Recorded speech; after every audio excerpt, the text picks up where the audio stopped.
Okay. Let's pull this volume down. That might be good.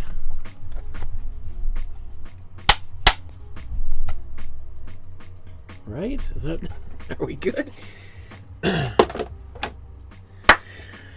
Good afternoon, everyone.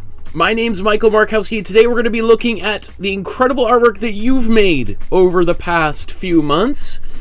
So, I'm so honored to be able to be a part of this incredible community of creators who've been painting along with me and sharing the work that they've made based on the work that I've been making in class. And I'm super excited to share those images with you. I'm also super excited to share all of the images that you guys have made on your own, based ideally on things that you guys have learned in these classes, as well as, you know, there's a few things that people have been learning in other classes with other teachers, and it's always really exciting for me to see how those techniques and those lessons have been improving your own artwork and helping you through your creative journey. So let's get right to it. You know, actually, one thing I'm just going to bring up here is I've got a mountain of books because I've been getting ready for future episodes over here. Maybe we'll take a look at some of all of this stuff. I've been scanning images. I thought I would just mention, just really quickly right off the top, for those of you that are brand new, who've never seen me before, there's a private Facebook group just for people like yourself who can upload their versions of all these paintings. This is how I find all these images. And typically once a month, usually I try to do it every 5 weeks or so. Although today this is 3 weeks since the last time we did it, just because there's been so many images you guys have been creating over the past while. I thought I'd better get a jump on this before we get too far behind. So I strongly encourage you guys to join the group and upload your images and participate. It's fantastic, super supportive community. I'm just so honored, again, to just be a part of it. So let's jump right in. Where do I want to begin? I think I want to begin. Let's go right up to Gemini's painting. She shared this last feedback episode and was wanting a little bit of help to try to make it better. So some of the things that I kind of noticed was maybe a little bit more reflections on this side of the waves, maybe trying to create a little bit of understanding with scale, because we have this big wave in the front, and but there's no other waves in behind, so it kind of made this boat look maybe a little bit like a toy boat. Anyway, this is her new and improved version, which is awesome. So this is really cool. We start from here and then we go here, and let me see if there's other things. Are those the main things? Oh, it looks like there's a flag on the top of the boat. That's cool. Obviously the light has been improved here. I see almost a little bit more. There's some light on the other side as well, which is fantastic. And then we have the waves literally crashing onto the shore, and we got the sand in the front. Wow, you made quite a drastic change based on the my recommendations. Usually when I suggest things to people, they're like, oh, okay, sure, I'll do a little bit. You really went and made some pretty radical changes, especially to the foreground, which is usually the place people are most afraid to make any alterations and changes, because it's right there. We're not talking about making little changes in the background. You basically changed, let's say, the bottom third of the painting. That's really remarkable. I mean, it almost looks... It's the same painting. I'm almost like, did you redo it? So that is really exciting. That makes me super excited that you made all of these changes. And I think it made a huge difference. You know, now we understand the scale of this boat. Now this boat is right on the shore, you know, being pushed ashore by these strong waves. So there's not a kind of question as to what exactly we're looking at and where is the boat, how big is the boat. It's all pretty clear here. You know, it's not a boat it doesn't look like it's about to be sunk or anything, but there is it is probably being beached on the shore. Maybe people are hopping off because there is a little bit of an alarming thing happening in the sky. So if I was on that boat, I'd be like, can we get onto the ground as quickly as possible? But in all seriousness, a huge accomplishment here. So I always like beginning these episodes kind of talking about something that someone's done in response to something I've said. And if I've missed out on anyone who uploaded other things that I commented on, please let me know in the chat and I'll try to get to that. So I'll just go through a few other images here that people have done based on previous episodes that I didn't get a chance to talk about just because some people are just literally joined the class over the past few days. So this is the James Gurney piece that Eleanor uploaded, I think like the day after we discussed this particular painting in one of these I think most recent feedback episode. So great job, Eleanor. I'm not going to go back and look at all the other ones other people sent me. This was a little bit of a time-consuming one, and there's a lot of detail. Again, like a few of you others out there, she also did more detail in the balloon itself. Maybe you watched some of the criticism I gave in the previous episode and used that to help make your painting so successful. I think all of that was working really, really well. The sky, the horizon, all of that looks great. These mountains in the background, they look fantastic. I can't remember exactly how I did mine, but I would say it would be almost nice to see a couple of these mountains get closer to overlapping or piercing that horizon line. Again, maybe I didn't do that. Maybe James Gurney didn't do that.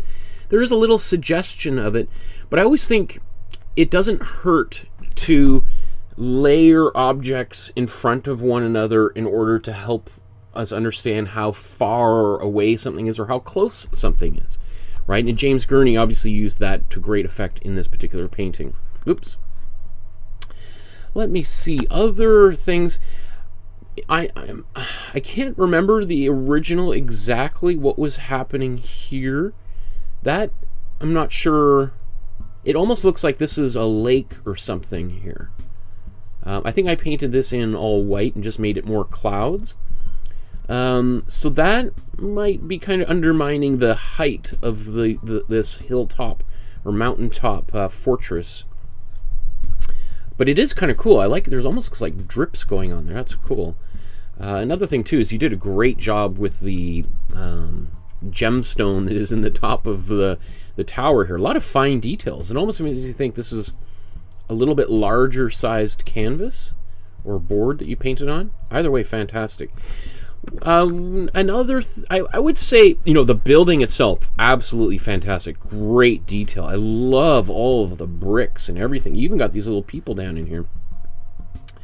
I would say that there's this bottom right corner. If there's anything I was going to work on, it might be something down here. I feel like it's undefined as to what this is. Now, I understand that this is probably another mountain here. I think that's why I cut that part out of my own painting, because the larger expanded view of the original shows another mountain kind of off in the top or bottom right corner, and there's a goat and all this kind of stuff. And I just felt like, whoa, that's just another thing on top of everything. So I cut it out of my painting. Sorry. And these rocks tend to look a little bit flat, and it might be because of these lines being kind of parallel to the bottom of the page. If it was, oh my goodness, my apologies. I'll take my hand off the mouse here. My instinct would be to make these the ridges in the rocks run parallel to these diagonal lines, so that they really emphasize that this is kind of this corner part that's kind of pointing out towards us. Again, tiny little details. Obviously, very successful painting considering how difficult it is and how much detail you are able to cram into this tiny little painting. So kudos to you, Eleanor. Thank you so much. Great job. And again, I also think it's, maybe it's a tiny little thing, but I think it's really cool that people go back and paint these paintings and upload these paintings even after we've already talked about them and looked at them together. So I think that's just really cool. It just shows that enthusiasm you have to make art, and that touches a part deep inside here, but the passion for art, absolutely.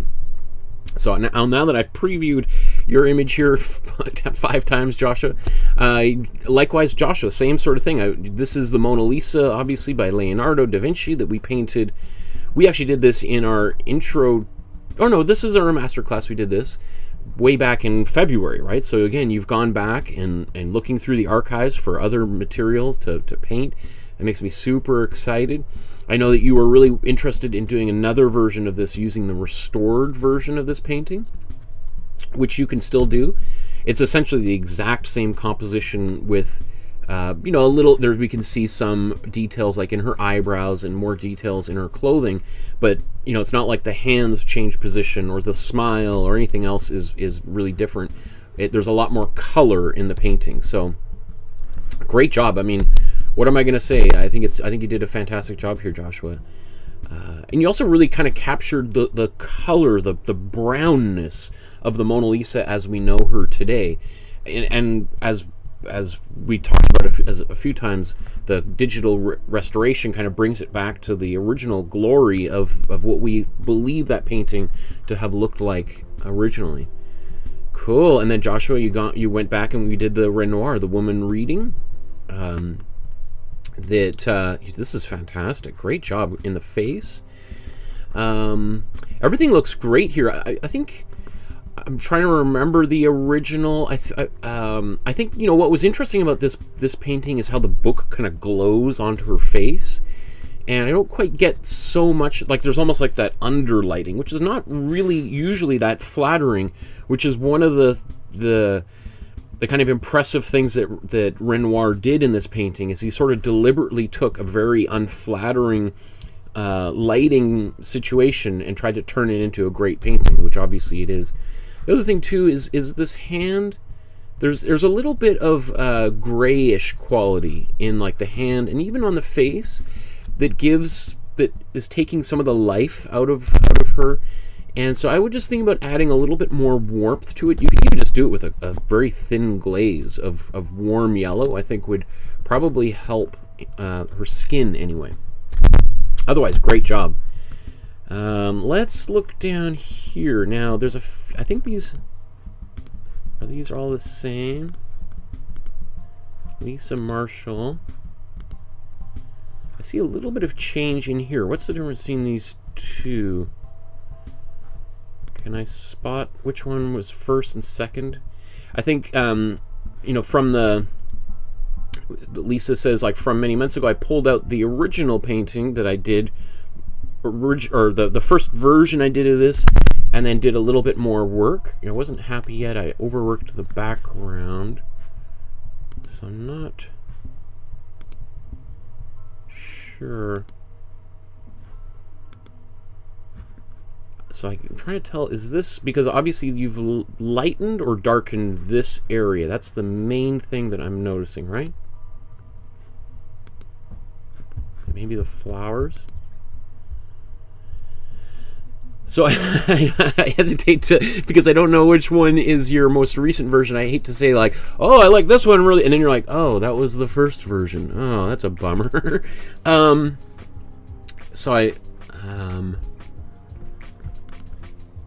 It is interesting. Which one?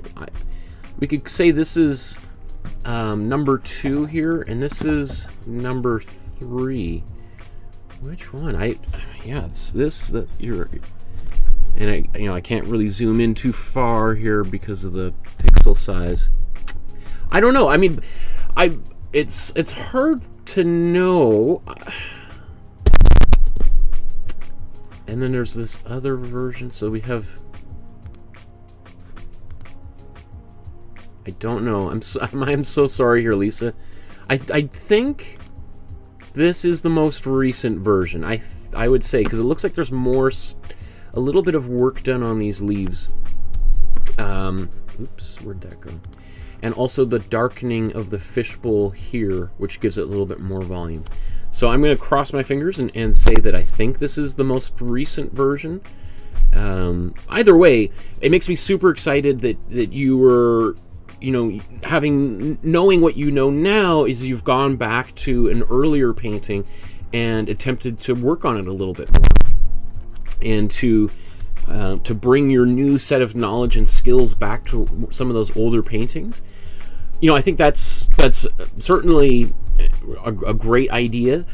Personally, I would suggest what might be even more interesting is to try repainting some of those earlier paintings. If you weren't happy with the original one that you did, it might be a really fun exercise to do it again, and so you could see them side by side.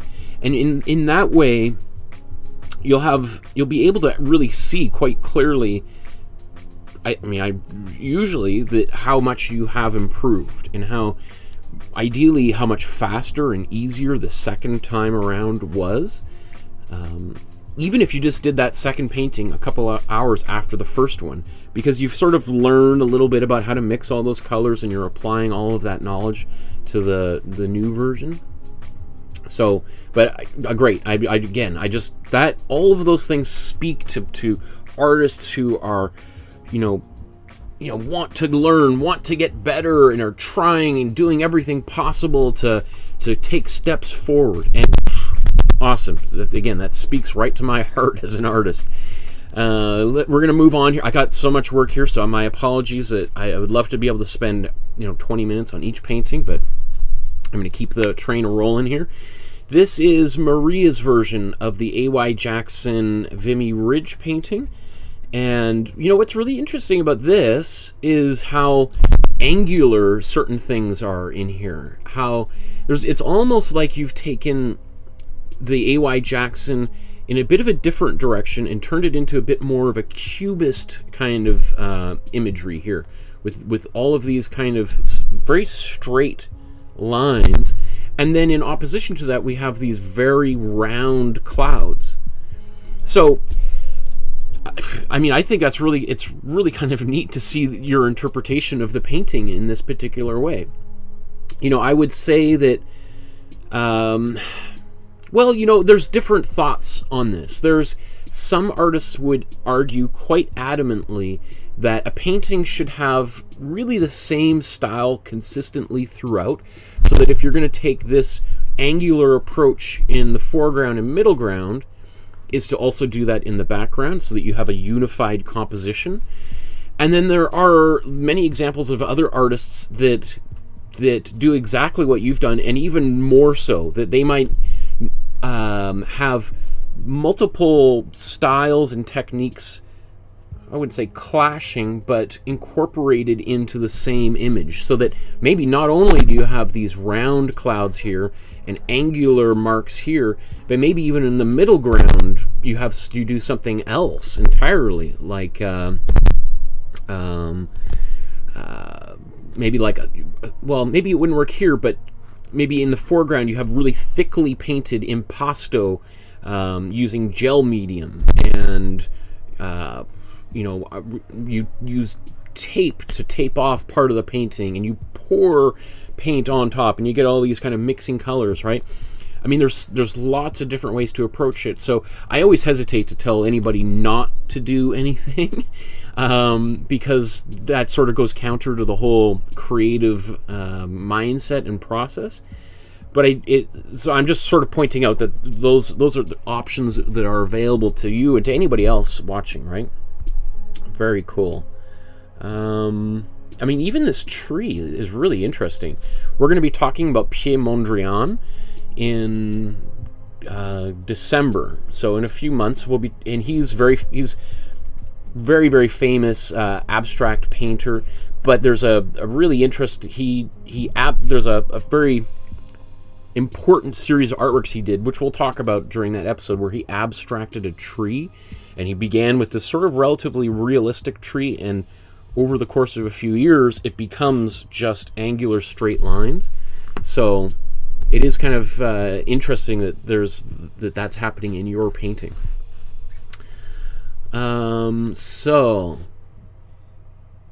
I see Marie just responded really quickly. Thank you, Michael. That happens very organically to me. I always mix the brush strokes. Yeah, that's cool. I would, in fact, suggest as you go is to, I mean, you're saying it happens very organically, and that's great. I think now that as you become more aware of that, is to potentially start doing that even more deliberately. Or not, maybe not all the time, but just, maybe one in one artwork, maybe. Or even if you look back at a previous artwork, just think about like, okay, I see that I'm doing this in here. What if I do it again, rather than repainting a painting or painting over a painting? Is think like, okay, now that I've got this example that I'm really happy with, what would be a way that I could do this and incorporate these divergent techniques in one painting? Just for fun, just to see how that turns out. I'd be interested to see how that works. Okay, moving right along here. Here's Peter's version. Peter has been with us since the very beginning, painting along. I guess he's been busy for a little while, but he went back and made a couple of these versions based on the Quebec flag, or the Carillon Sacre Bleu, or Carillon Sacre Coeur, right? Which was a sort of early version of the province of Quebec's flag. And I'm trying to remember the... okay, so he did the first one using the technique that I showed in the video. And then he did the second one based on a technique I talked about in the video. And I think he was mentioning in his Facebook post that there's pros and cons to both of them. I think they turned out both quite well. I think there's... Yeah, I mean, it is interesting. We can see that this one here, I think, is just the... I think the technique is Peter traced the tracing on top of the white paint after having painted white, or sort of slightly off white, so that he could see more of the details. If I'm correct, Peter, that's what you did here. So that is, it's really interesting to see. Mostly what I see, obviously, is the way that the color, the yellow has kind of come through and affected the overall painting. So this one's got a bit more of a slightly yellowy quality in this background. Now I don't know if that's just the color that you used for the white here, and it also doesn't seem to have quite the same level of finish here as this version does, right? Where it looks like you may have done a little bit more painstaking detailing, because I think the one on the left you gave away to someone as a gift, I believe, right? So you probably were thinking to yourself, maybe as you were painting this, I like it, but I'm not super happy. I think I'm going to call it a day. I'm going to redo it, and I'm going to put a little bit more work into this. That's the way that it looks to me, because this one certainly has a little bit more finish to it, even in the heart and the flames. Oh, I guess... I mean, this was a difficult painting too, right? I mean, it's... Or not even really super difficult, just time-consuming because of all the technical elements, like all the little line work involved. If you were to use something like one of these acrylic pens that we used for the Grandma Moses painting most recently, it would probably cut the time down by at least half, right? Anyone who painted this painting knows how long it took. So we're going to keep on moving here. Great job, Peter. Great to see you again after a little bit of a time off. And here's Segar here. Is brand new to the community and painted the Mona Lisa. And I think from your comments on the Facebook post, you weren't too happy. I think you said that the face was the too rigid of shadows or too sharp of lines. you know, yeah, I guess compared to the original Leonardo da Vinci painting, which took Leonardo probably a couple of years to paint and is acknowledged as one of the greatest paintings of all time, I suppose you could say that your painting doesn't quite measure up. I suppose you could say that to yourself, but I would say it looks fantastic. I would say most people, like 99.9% of the people on Earth, if they saw your version of the painting, would fall off of their chairs in amazement, right? So it's always just worth mentioning that, yeah, as artists, we are always frustrated and never quite satisfied with the work that we're doing, and all we can see is the problems, when in reality what we've done is usually just beyond comprehension to everyone else in the world around us, right? So I would say this is a fantastic version of the Mona Lisa, something you should be very, very proud of. Could you possibly get softer shadows around on the face? Yeah, but that's going to involve a lot of very super thin layers of glaze, right? I mean, you've done an exceptional job. And also, this looks like this canvas has a lot of texture to it, which is going to frustrate that whole process, right? So one other way that you could help get more smooth paint strokes and basically to erase the paint stroke entirely, so we get that that look that Leonardo is famous for, the sfumato, where there's this absolute smooth transition from one shade value to the other. The way to help that would be to have the smoothest surface to paint on possible, because if you're trying to paint on a fairly textured surface, then you're sort of fighting over all of these ridges, right? It's sort of like, you know, like right now this surface is like a you know, what would you call that?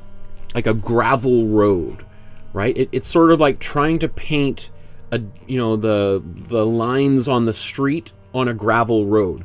Well, you know, you're going to be sitting there you got all these bits of gravel and rocks, and you're trying to make a nice straight smooth line, and it's just going to drive you bonkers, right? So having a smooth surface, we've talked about using some gesso and sanding the surface. Well, you know, maybe I haven't talked about that so much in recent episodes, so maybe I should talk about that a little bit more for newer viewers. So, but again, Cigar, awesome job. Don't be so hard on yourself. Keep on moving forward. You're doing amazing. I'm very proud of you. So let's... I wanted to... what should we look at? This here, a number of photos that Sandra posted on the Facebook. These are images by Yoshitomo Nara, who we did a painting of his. We'll look at your version of it here in a second, Sandra. But these are the original paintings themselves. And I apologize, I don't remember, I didn't read the Facebook post itself. But I wonder, where are these? Does it say on there? Something Culture Foundation Japan. So maybe this is in a museum you were visiting, and so here's some just some close-ups that you included.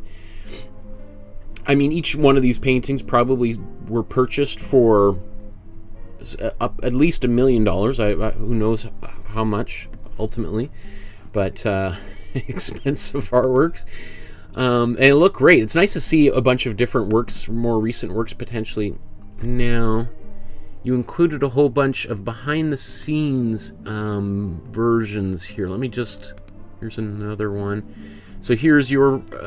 as you were working on it and you're watching me paint on, I think, your tablet there. That's cool. I love seeing everyone's studios and how they're making their artwork. That's cool.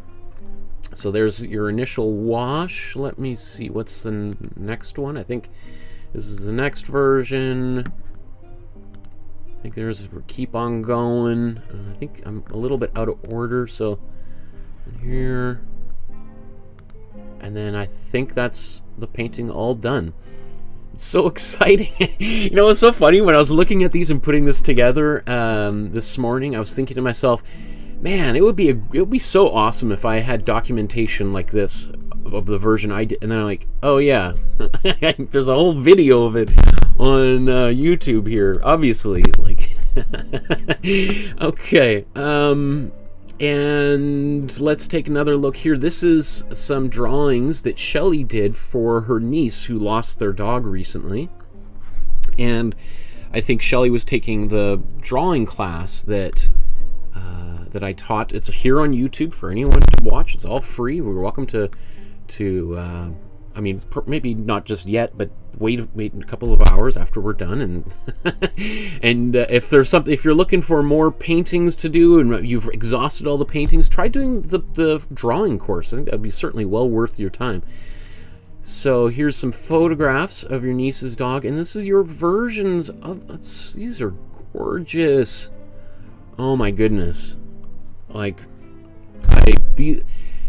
this is not even my dog. I've never met this dog, but I'm like, the tears are about to well up as I look at your drawings. I can imagine when you give this to your niece is going to elicit some very strong, very happy, melancholy emotions, I'm sure, right? Because you've done a really loving job on these images. And it's also fun to see them incorporated into one composition. I'm imagining that you're not planning on cutting it into smaller pieces because of the way you've arranged it on the page. So it looks sort of like we have the baby dog, and then as this dog has grown older. That's fantastic. That's also a really interesting way of organizing a composition, is these is creating multiple images at the same time. That's really cool. Great job, Shelley. I'm so proud of you. Good job. I feel like there was... Oh, we're going to look at some more here. I think there's a few more Shelley's done, too. I was like, oh, why did... Oh, they're there, I think. Just before we move on from looking at the artwork that you guys have done in the past, or based on previous paintings that we've already talked about in one of these feedback episodes, here's Susie's, another, again, recent new member to our community here. This was the Mary Pratt strawberry shortcake painting that we did. I think this was basically, I think, our very first painting that we set out to do in one of these painting episodes, right? We did do a few other kind of ones that were just sort of a byproduct of making the color wheel. So I do think, in retrospect, this was probably maybe too difficult of a painting to do right off the top. So in, I think it's January, I'm going to be restarting the whole course again. Not the whole course, but like I'll be doing the first 5 episodes or so over again, and so that, because there's definitely things that I've learned over the past 123 episodes of the painting class that I think, like, oh, you know what, maybe we should go back, and I should mention that right off the top. That would help some people, right? But I just as a quick little aside to all of that, I think what I guess I'm proud of myself for starting this series of starting the painting course before I was totally ready, which sounds kind of strange, but I think to myself, like, I'm glad that I just launched right into it. And I certainly have learned, and I'm learning every day, new things along the way. But rather than just sort of waiting until I figured it all out in my head, which would be never, right? And to figuring it out completely before I began, just sort of jumping right in. And that's what I always recommend to people is, you want to learn how to paint, just jump right in. Just, like, don't sit down and try to read a whole bunch of books and, or like anything else. You just gotta get your feet wet, right? So Same thing here, Susie. I'm just, you know, it's interesting you took a different orientation to this painting. I'm so proud of you for jumping right in, and also for using this, like, your creative instinct to add this little spin to the painting by giving a portrait format as opposed to a landscape format, and really extending the shadow down there. I think that's also a very interesting creative decision, right? Which lets us know that there's a real artist here at work. So let's move on. I want to go back to where we left off. Now, I think where we left off was the previous one was the Hockey Sweater by Sheldon Cohen, and then the episode right after that was the Ken Danby painting. Now, as far as I know, Paula was the only one to do this particular painting. I've got to say, this painting is framed and it's hanging in our living room. My wife is not a sports fan at all, and she loves this painting. She says it's one of the best ones that I've done so far. And this is certainly a very personal painting for me. I'm a hockey fan, but this particular painting was really a majorly important painting for me growing up. It hung, or a print of it hung in my bedroom right above my head, and I looked at it, you know, as I was trying to fall asleep every night from about age 5 until I left home, really, right? So I can understand if it's not, the content is not interesting to people, but I think it did turn out really, really well. And if you're interested in making a painting like this that is going to blow your family away, or maybe you have a son or daughter, grandson or daughter, niece or nephew who's into hockey, this is certainly, you pretty much can't get more of an iconic hockey image. And anyway, I would just say, Paula, you are with me every episode painting along. Rain or shine, you're there, and you're the only one who did this painting and took on that huge challenge. And you do all of these without any of the outlines that I provide on the Dropbox. So the fact that you did all of that just makes me very, very proud of you. And yeah, this looks great, Paula. Again, I'm just sort of blown away that your determination to make all these paintings without using the outlines to help you with the composition. And this is not an easy painting, right? There's a lot going on here in this particular pose of this goaltender. So great job, Paula. Okay.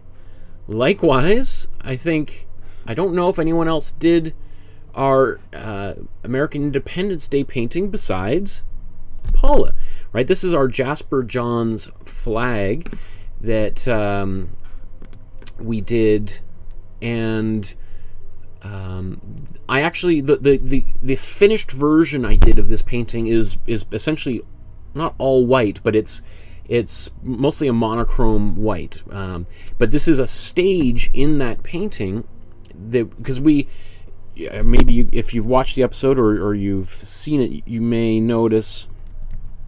Oops.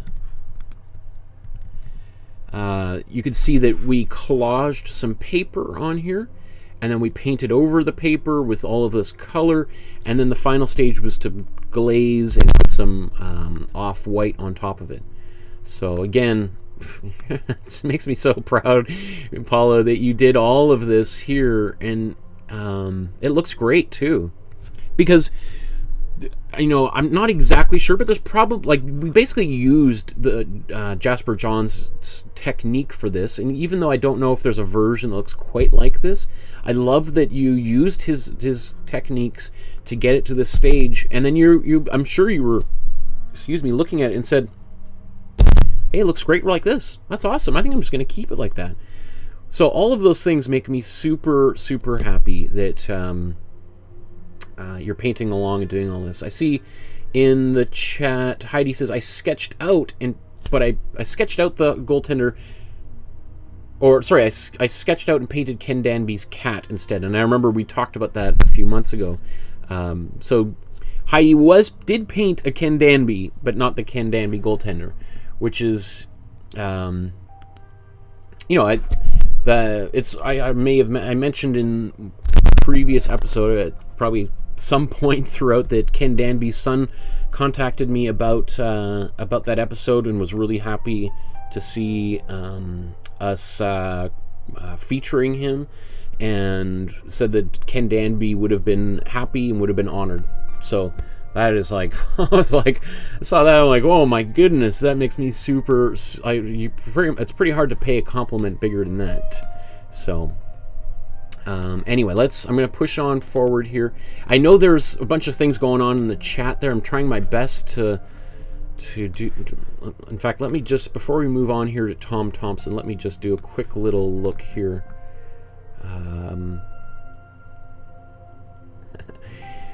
Paul said, good afternoon. I'm looking forward to seeing the club's paintings for inspiration. Lots of highs back and forth. Deborah says, Rick is here and we have our coffee. We'll probably switch to wine a little bit later. Hopefully to celebrate, not to drown any misery, because there's lots to celebrate here, Deborah. Eleanor says, I'm going to work on your suggestions. Thank you so much, Michael. Maria says, thank you, Michael. We just looked at that. I'll definitely try these suggestions about trying incorporating those techniques into another painting. Josh says, Markowsky, can you do Delfina Flores by Diego Rivera, since you're doing 2 episodes and I see the original Delfina Flores and it looks gorgeous and it's in my hometown of San Antonio? I don't know that painting by Diego Rivera. I'll take a look at it. I've already done all of the outlines for everything all the way up until mid-December, so I've already got a pretty solid idea of what I want to do when it comes to Diego Rivera. I don't think you'll be disappointed. So what I suggest is that you do, in the meantime, that painting, and I'll take a look, and maybe I'll do an outline too. But I don't think we'll be able to squeeze it in, because I'm starting my classes this week at Emily Carr, and I'm still working on my graphic novel, which my publisher is reminding me about. Anyway, so I don't know how much extra I could fit in here, but I do love the suggestions. Keep them coming, especially Joshua. You're a fountain of information, and you always got great things to say and post. So. And there's a few of the things that you said in there that we are going to do, like some of the French painters that you've suggested, like Millet, who were really inspirational to like the Impressionists and Post-Impressionists. We're going to be doing in the future, so I appreciate those ones. Okay, so let's I'm gonna now that I think I've caught up to the chat, let's move on to Tom Thomson. Tom Thomson, I could be wrong. I think, was Tom Thomson the first person that we did a whole week on? Tom Thomson is very dear to my heart because well, he's the subject of the graphic novel that I've been working on for the past 5 years. So I've got every Tom Thomson book you can imagine. Either I've bought them or taken them out from the library. So I've obviously been super fascinated with him, and I was commissioned by the Tom Thomson Art Gallery to do a whole exhibition on the 100th anniversary of his death. So I'm super excited that not only that I took this a little bit of a chance to feature one artist like 5 times more than I've done any other artist previous to that, and the reception was very positive. So that makes me really excited to think like, oh, okay. I think it was because of that I thought, okay, well, let's do a Van Gogh one, let's do a Picasso, let's do an Agnes Martin, let's start like doing a little deeper dive on some of these great artists, because one episode like is really hard to kind of get to the because one of these things I think a lot about is, yes, I want to paint the greatest paintings by all of these artists, but sometimes the greatest painting by an artist is an extremely complicated painting that could take a long time to do. Even if I'm painting at my fastest speed, it could take literally 10, 12 hours to do, right? Just because of the number of figures. Like, I'm thinking about this because I've been working on prepping the Rembrandt series in the future, and it's like, I love Rembrandt. I'm a huge Rembrandt fan, but, you know, what are we, like, we're not going to paint the Night Watch, which is probably his most famous and his greatest hit, because that one is just, it would, you know, people's heads would explode. So anyway, let's move on here to Tom Thomson. Let's go backwards and we'll work our way. In fact, let's just take a look at them all together.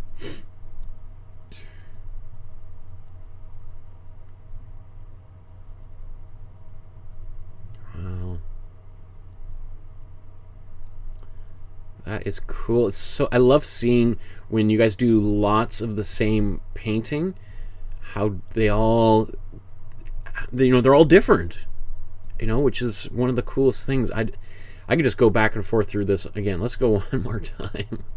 It almost looks like an animation, doesn't it? Like that, sorry, people are going to have a seizure if I go any faster here. And so let me see here.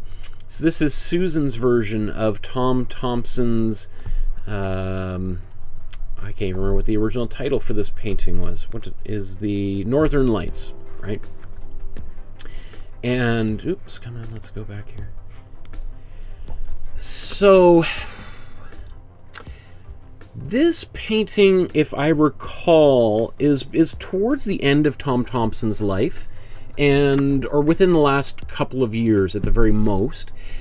And, you know, we're really seeing Tom Thomson at his, or at least really approaching the height of his powers. And, you know, the tragedy of Tom Thomson is an artist who died, I don't even think at the height of his powers, like on his ascendancy, right? He's just rocketing up and getting better and better and better, painting to painting to painting, and then boom. And so it's just like, oh, you always think, like, what would a person like this have made if they lived another year or 5 years or 50 years even, right? Who knows?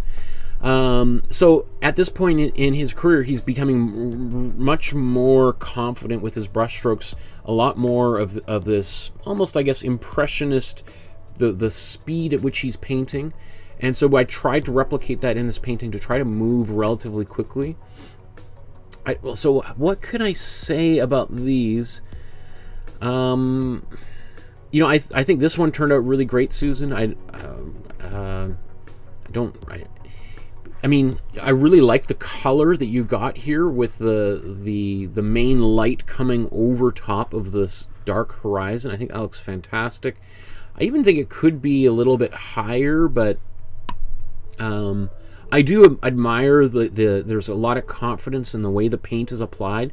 Like, I don't get the sense there's a lot of fiddling around in this painting, right? Like, the confidence to put a couple little brush strokes like that right in the middle of the sky.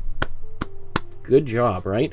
That makes me really excited, because those are the things that are sort of trademarks of more confident artists.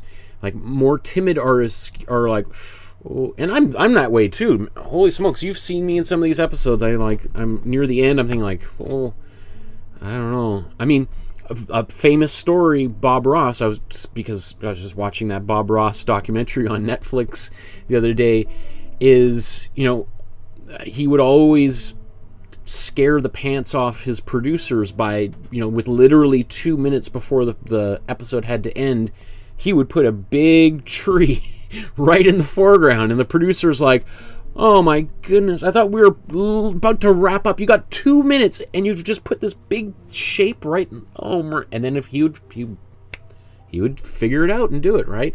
Which is the genius of Bob Ross, right? That's almost like a bravado thing, like, you think the painting's good right now? Boom, big black stroke of paint right in the middle, and then I'm gonna make it work, right? So I think that's really cool.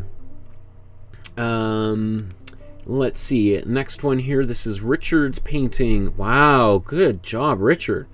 Look at the glow. You know what's interesting here is I like the reflection of the Northern Lights in in the water down here. I don't know if that's in the original or not, or if that's something you put there just because you felt that it was needed, which I think is great too. But that is really cool. That worked really well. This one's really nice. It's got a really nice glow to it. Different kind of colors than we saw in Susan's, right? I have no like judgment as to which one is better or anything. If people are doing it, I'm super excited that people that are just doing it. Great job. Yeah, I like it. Almost looks like there's almost a bit of glazing or something happening with just some little bit lighter colors happening there, which gives it that the light is sort of being diffused and sort of bouncing off the other things in the clouds. Great job. Nice subtle use. We got this kind of darkest here, which is smart because that's closest to us, and then this here is just a little bit more gray. Beautiful. Good job. Well done, Richard. And here's Maria's version. Awesome, Maria.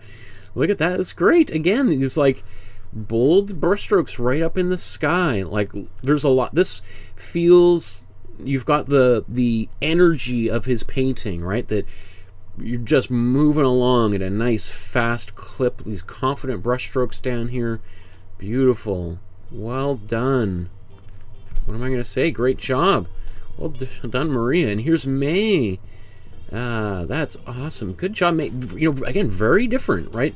If I just look at here, look how much these are much thinner brush strokes. So we can see a little bit of the I don't know if it was white that is on the white ground, maybe on the very bottom, and so we see that. And then in juxtaposition, we have these more thickly painted trees. Right? Again, just a slightly different approach. I love this little bit of warm yellow coming over the horizon. Gorgeous. It's just so great. It makes me so happy. I'm just so proud of everyone here. And then we have Lori's. This looks like a watercolor version. That is cool. Interesting to use watercolor for the Northern Lights. You know, as soon as I see it, I'm like, that makes perfect sense, doesn't it, right? Because you get a little bit more of that almost shimmering quality happening with the light. That is really, and you know, talk about, you know, with watercolors, it is definitely captures the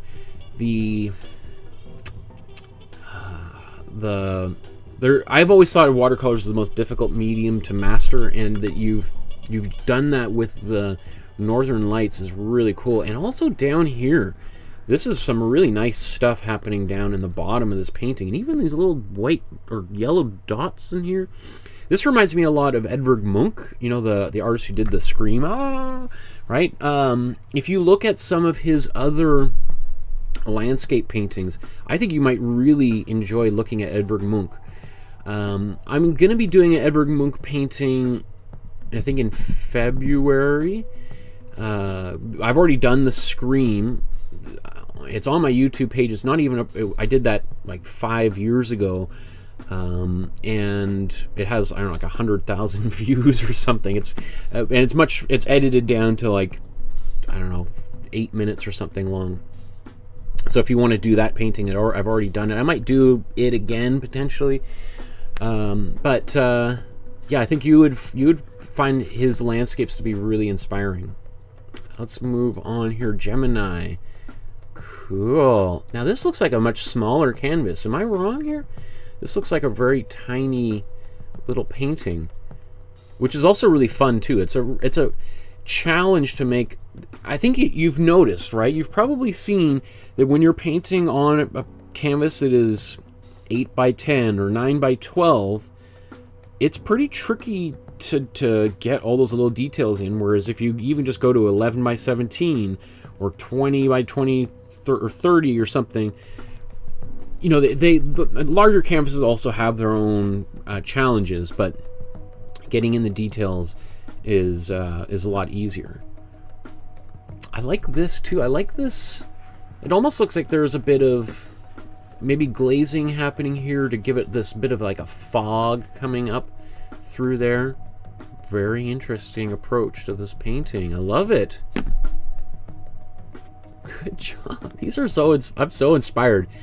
And then here, Gail, look at this. Again, it couldn't be more different than everything else we've looked at so far. A little bit more thinly painted, but you've got everything in here. Like, it's interesting the way that this has been painted down here. I like this little bit of texture, almost like grass happening around the trees and then by the shoreline. And you've done the same thing. There's a bit of a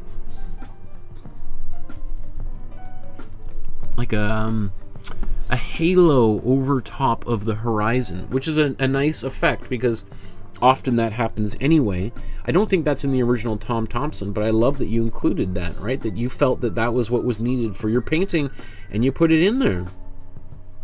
I mean, this is the best example. This is when I paint in person, when we do classes in person, which I'm not sure when I'll be able to do that again. That's always so exciting, just to walk around a room and just to see what people have been doing. And, you know, I'll periodically ask everyone to put all their paintings onto their tables or onto a back counter, and we walk around and take a look at them. And it always is so exciting because you get a little bit more of like instant, you know, doing what we're doing right now. But you can see that while you're in the midst of the painting, it's also really exciting to be like, oh, I'm going to take that idea, I'm going to take that idea, I'm going to take that idea and put them into my painting and improve it right now. As opposed to months after you painted it, right? I'm really happy with the way this turned out. Great. And it's even interesting, a little bit of texture in this painting too. And again, I love these bold marks right here on the side, right on the big, hard to ignore marks. That's great. Eleanor's version here. Wow, cool. I love this ground down here. Nice job. I like this brown, kind of a gritty, dark color. And it gives the effect that, you know, that it's nighttime. There's no question it's nighttime and it's dark. But we have the northern lights are also illuminating some of the foreground. That it's so we have the light coming back down onto the ground, which is like, yeah, I just think that's really, there's something really beautiful, really pretty about this, which is definitely different than what Tom Thomson did and what most other people did. He painted this, you know, not super thick, but he's taking these dabs of paint and pretty like clearly covering the whole canvas. And you've got some of that, maybe this is the original warm yellow stain that we put down on the bottom. Great. I mean, because every single thing that you do as an artist is a choice, is a decision. It's not always a conscious decision. It's not always something that you're aware of doing, but at some point you've done it. And I think what I love is later on, after I've made a painting, is doing this kind of thing, is looking at it and trying as best as possible to look at it like the work of a different person. And sort of that can be really, it can be really difficult to do, but it's also can be really exciting and scary to. It's also scary for some people because sometimes we feel like we're revealing parts of ourselves that we don't necessarily want to. But I think it's always interesting to see, to think about, like, what is it about me that made that decision to do that? Like, you know, or you like think of Freud. Sometimes a pipe or cigar is just a cigar. I think what is it, a pipe, or is that, I'm getting Freud and Rene Magritte mixed up. Anyway, let's look here at Deborah's painting, and then we'll move on to the next Tom Thomson here. Looks good too. I love these bold marks in the sky. Look, and the speed at which those are done too. Again, I would put a big smile on Tom Thomson's face for sure. Because sometimes people will do things like that, but do them very carefully. And not that there's anything wrong with doing a very careful line, but you always just want to think about, like, there's a very big difference between a carefully made line and a line that's done very quickly, right? They're gonna leave different types of brushstrokes on the canvas, and as viewers, we will read them differently. Like, so for instance, these lines up front here, these trees, are done with a little bit more care. Like, you might have painted them, gone over it a couple of times until you got it exactly right, versus these are like boom, boom, boom, boom, boom. I love that. Because there's an energy to it, right? And it also captures the energy, the fleeting quality of the Northern Lights themselves, right? It's not like the Northern Lights just sit there and, you know, so that you can get your camera out and you can get the settings right and take a picture. Like, they're shimmering and moving, and they sort of disappear and then they come back, and then right? It's and that's the magic of them, right? Very cool. Okay, so let's keep on going here. And I see a bunch of things in the chat. Get to that in a second.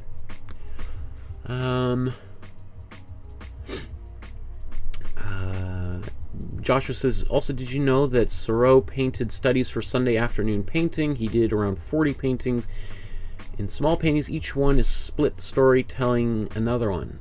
I'm not sure, but we're going to do a whole episode dedicated to him, I think at the beginning of December. My mind's a little bit jammed up with things, but he's on the schedule coming up within the next couple of months. So that one's going to be fun too, because pointillism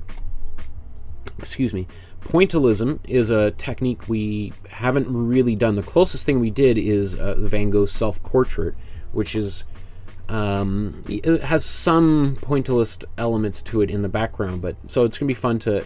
I know he's an artist that you're really into, so that's see, I'm taking your suggestions, Joshua. Everything people are saying here, it goes inside this head. Sometimes it gets lost in there, but it makes its way in there. Paula says, be careful of sweet drinks. They damage the teeth. I did not visit the dentist for a year due to pandemic. Just went a few months ago and got charged $1,500 for a filling repair. Oh, ouch. Oh my goodness, Paula. Oh my goodness. Yes, I'm lucky. My teeth were fine today. No problems here. There was a lot of. I'm not the best at flossing, so I did get a little lecture from the dentist about the flossing, but I'm lucky to have made it this far without any cavities or anything. But I'm not a big sweets eater. I'm more of a salty foods eater, which still has the same effect for on the body. I might not have need of fillings, but I am generally very full. Okay, so let's move on to Thomson's The West Wind, right? This is okay, so should we work our way back the other way? Let's start with Dolores. We just ended with Dolores's painting of the Northern Lights. Sorry, I just gotta take a sip of water here.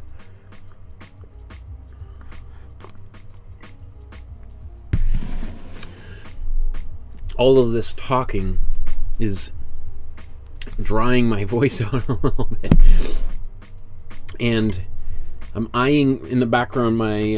I think I could have my tea now. I can eat and I can drink something. I had to, you wait half an hour from the dentist before you can do anything.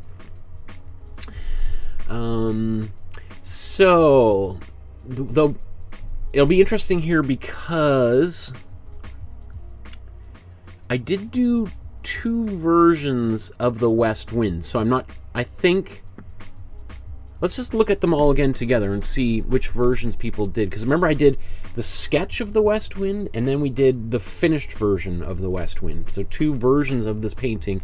The first one, which he did on location somewhere in Algonquin Park. Again, there's quite a big dispute as to where some of these paintings are, and he did one small painting, roughly about the exact same size as the painting we did, or at least that I'm doing, 9 by 12.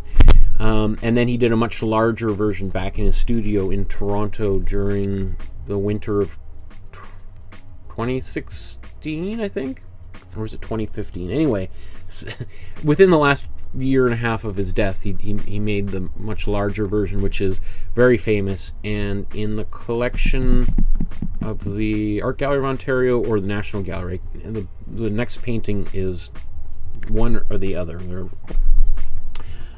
So this looks really cool, Dolores. It looks fantastic. I love seeing some of this, the warm color coming through from the background, which gives us that feeling of I think it's birch panels that he's painting on, and it's just, you know, it's one of the features of his work, especially the sketches, is the panel showing through the paint. And that he used that not by mistake or because he was sloppy or working too quickly, but because he saw it as a color that he could activate in his paintings by just leaving it bare. And I think that's something that is really worth thinking about in your paint. Like, we've talked about putting, you know, this warm yellow ground down in our paintings to begin the paintings, and we've talked about other colors that artists can use, and in the Yoshitomo Nara we use this cool red, and you know, there's lots of different ways that can go, but it's worth sort of just thinking about, like, hey, you know, I could put any color back there. It's obviously going to affect the overall painting at the end, but you know, it just presents the artist with lots of possibilities as how they want to approach that foundational stage of the painting. And, you know, Tom Thomson wasn't the first one to do that. You know, there's probably about another 50 years of artists before him that were doing similar things. But it's something that has been hugely inspiring to me as an artist. And many of the paintings that I've made over the course of the past 20 years that I've exhibited and sold have that same people have referred to it as like this unfinished quality, and I think that there is something about that it looks maybe a little bit unfinished, but if you're an artist and you're like, it's done, I can't add anything to it, then it becomes finished. But you're leaving these, it's like some evidence of the process there. I think it's really generous, as opposed to like Leonardo covering everything and making it look perfect. There's something about leaving this sort of unfinished quality again that sort of, there's the humanness, the human touch that we feel in here. Anyway, I think I was going to blaze through these and show you them all together here, and then we'll come back and I'll look at them individually. Oh, and this is Les's version of a fish. I'm going to move this one all the way down to the end here so we can look at them. Come on. Here we go. So let's start from the bottom again here. Susan. Oh, there's another one. There's another Les painting here. Let's move these down here. Let's start it again. Okay. I think I've got all the West Winds together.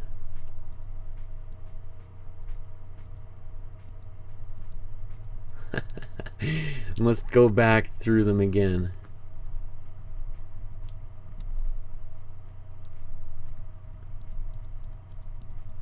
Isn't that cool? That makes me so happy. Okay, so yeah, I was gonna start with Dolores at the top here. It looks great, Dolores. I love just the speed at which this feels like it was painted. I love seeing some of the warm color in behind, as I've just been talking about. I even really like the way that you've done the foreground. I think the way that I did the foreground if I recall, on both paintings was like I think left a little bit to be desired.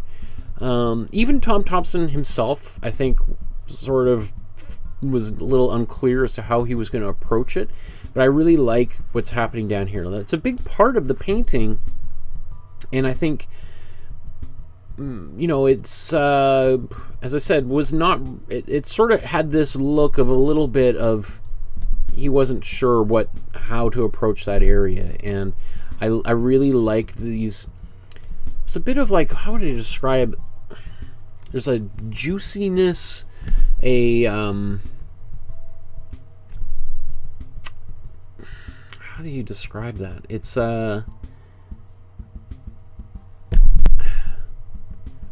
just there's life in this area here. It just feels inhabitable as opposed to uninhabitable.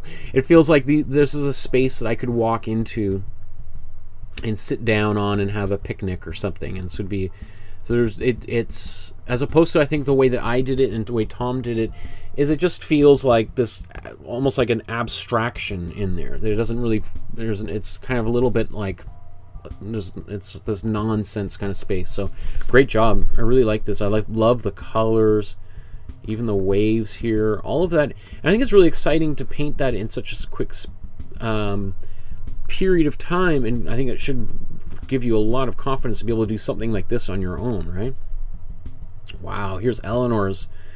This is definitely the finished version of the painting that you did here. Really cool. You know, and so this kind of goes to what I was saying about like the foreground. Even in the larger version, you know, it is a lot more abstract than really a lot of his other paintings. And it's interesting that at this time, his friends, particularly A.Y. Jackson, was getting a little concerned about Tom Thomson, in that he was starting to feel that Tom was exploring abstraction. And he even wrote to J.H. MacDonald, another member of what would soon be the Group of Seven, kind of talking about how Tom was showing cubist tendencies, as if that was something that was quite negative, right? So I just think it's funny. You know, I'd say the painting looks great. I'm just talking about Tom and his approach here. Beautiful sky. I love the waves. I'd say the waves are starting to look a little green, a little bit on the greener side of things. Not that the water can't look green. I would just say we might want it to look a little bit more like emeraldy color as opposed to grassy color. So,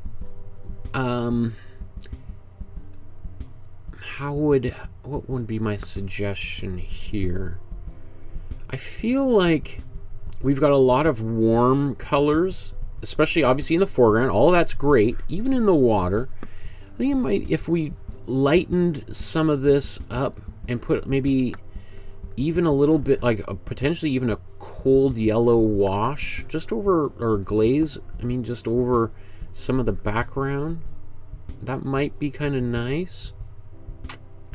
Because a little bit of what's happening is it kind of looks like these are all the same value. Like we kind of want a little bit more to tint some of this color to make it look a little bit further away, that water is receding, so that it doesn't look like a flat waterfall. I mean, I'm just, again, being very nitpicky, because obviously you're super talented and you know how to paint, so just trying to help in any way I can. But yeah, I do feel like I just want, or even, so you, maybe a little bit of cool yellow somewhere back here, cool green with a little bit of even gray in there. So like a cool green with maybe a bit of gray and right back in here, and then maybe even some warm blue glazing over some of this right in the front. Otherwise, I mean, obviously great painting. Let's move on here. Gemini's version. I love this.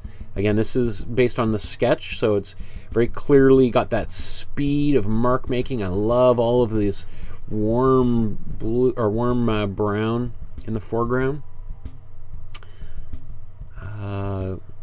I really like the shapes that you've painted in the sky, particularly, right? That's very Thomson, right? I mean, he's one of the great artists he's a great person for all artists to think about when it comes to the importance of seeing shapes over things when you're making a painting, right? Most of us, when we're making a painting, particularly when we're painting a face, it's very hard not to constantly think like, oh, I'm painting the eye now. Oh, I'm painting a cheek.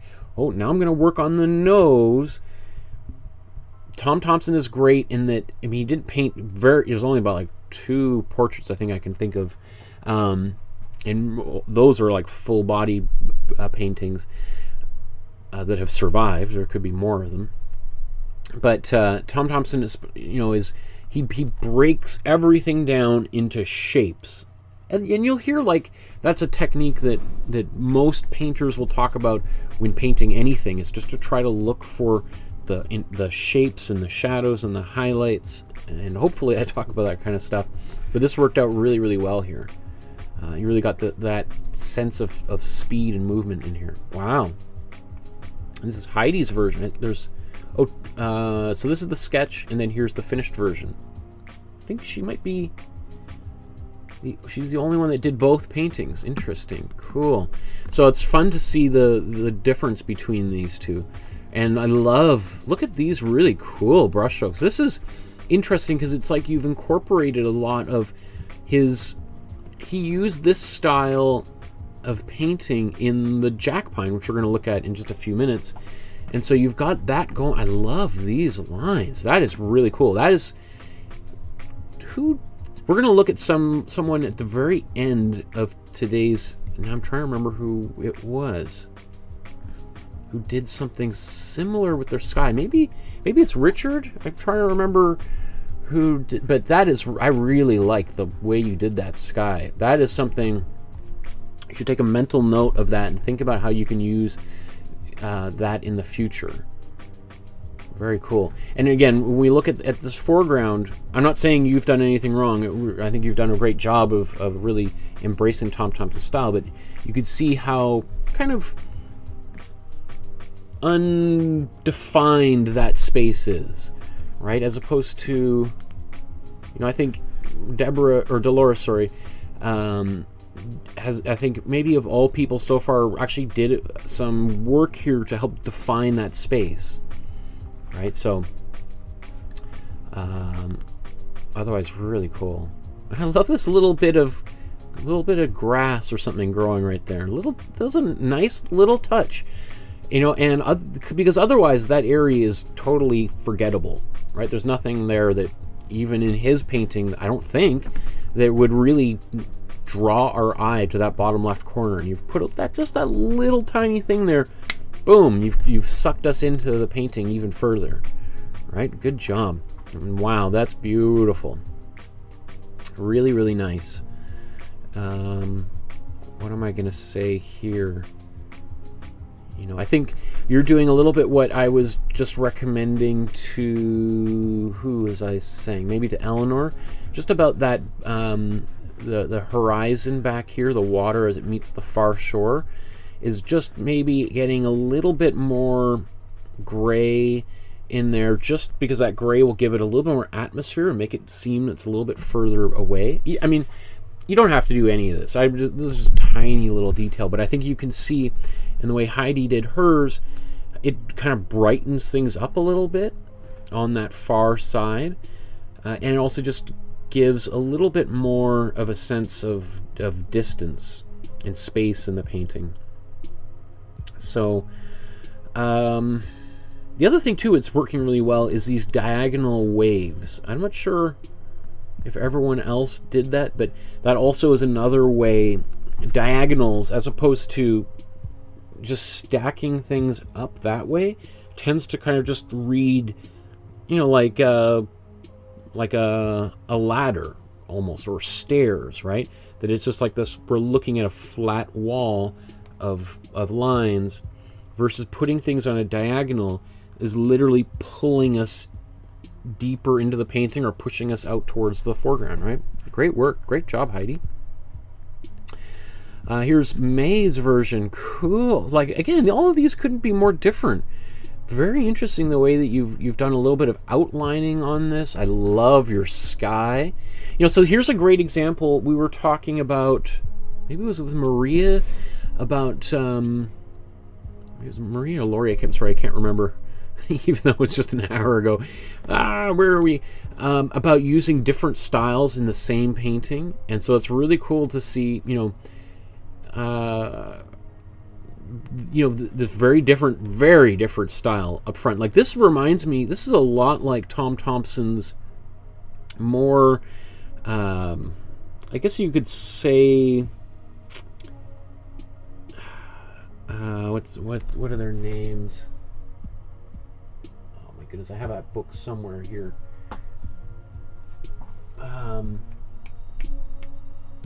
The wallpaper decorator, Morris. What's the name? I gotta clean this studio up. What a disaster. William Morris. Let me just show real quick.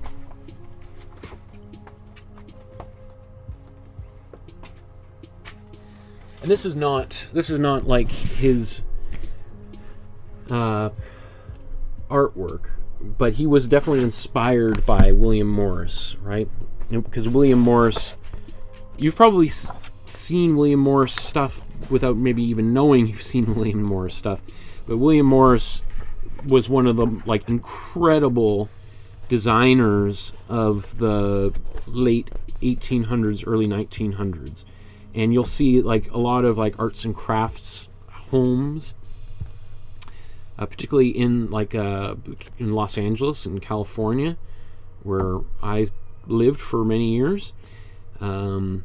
Use this kind of patterning here. This is not the best example of why I wanted to show this, because Tom Thomson was also very inspired by William Morris because he was a graphic designer before he became an artist, a fine artist, painter. And he did a number of artworks commissions for people that were had this similar approach. So again, that's because who knows which way Tom Thomson would have gone. Would he have gone more in a graphic design style, and would that have been his legacy as a great designer? Or would he have gone into cubism and become like an avant-garde painter? Like, who knows? That's what's the tragedy of him dying so young.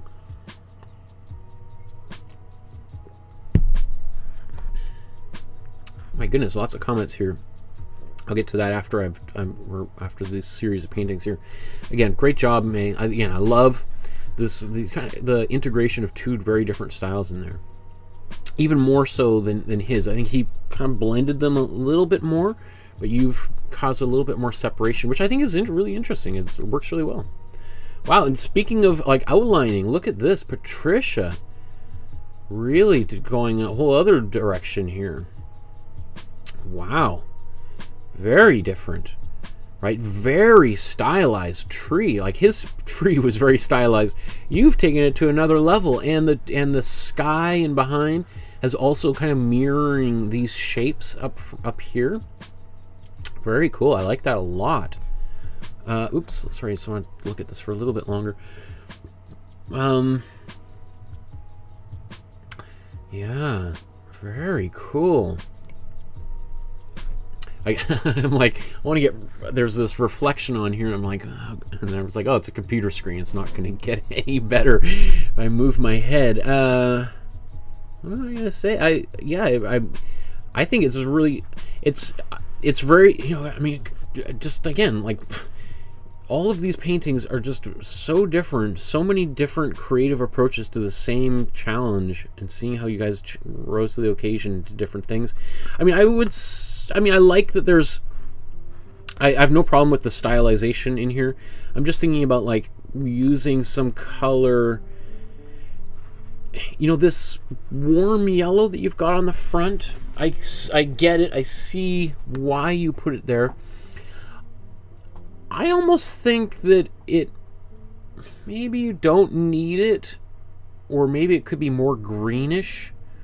I also think just the way that I'm seeing this style that you've got going on here, I wonder if, rather than trying to add more space to your painting, which Thomson was doing, is maybe there's a more abstract tendency that you're showing here that makes me think maybe we should go the opposite way and try to flatten the space, which is what we talked about for, like, is basically the story of abstract painting of the 20th century, is this increasing interest in flattening out the composition, which begins with Cubism and then arguably has its zenith in abstract expressionism.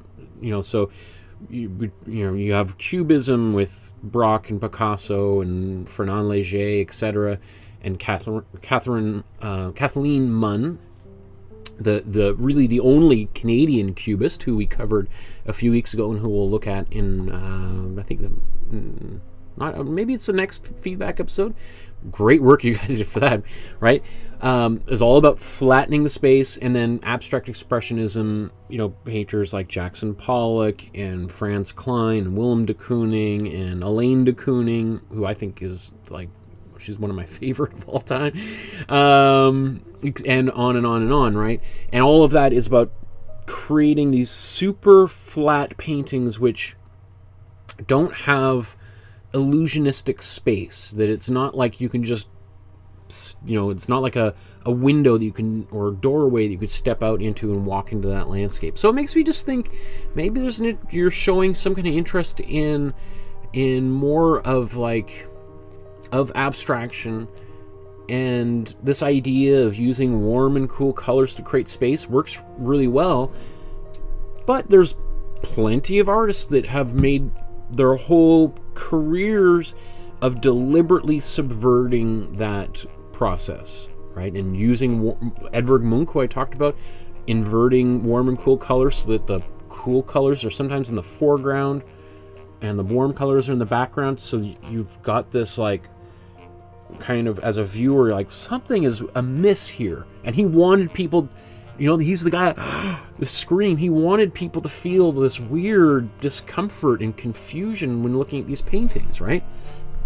And that's the story of modern art from the 20th century, in a very brief way. Anyway, so let's move on here. Here's Richard's version.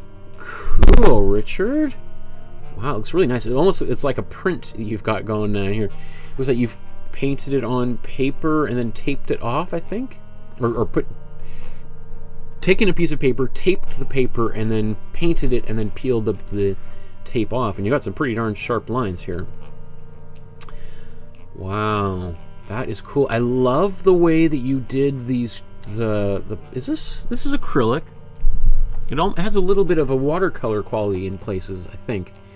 I love these vertical lines in the trees. It kind of is he does more of this in the next painting, the jack pine. So it's really interesting to see that you're incorporating that style in this painting a little bit. The waves look fantastic. So this is exactly what I was talking about with these diagonal waves. Like, you see how these diagonal waves pull us into the painting, right? There's no question that this is like this is a surface that is going backwards into space.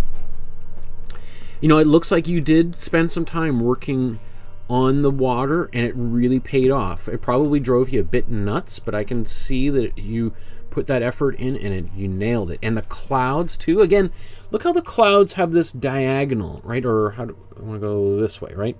They kind of start out and then come down. And so that, again, this kind of appears maybe closer to us, and then as we move across,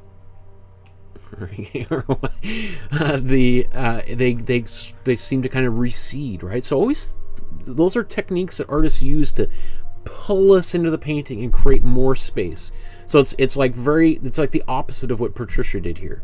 And I'm not saying one is better than the other. As I just said with Patricia, that's the story of modern art, is that flattening of space.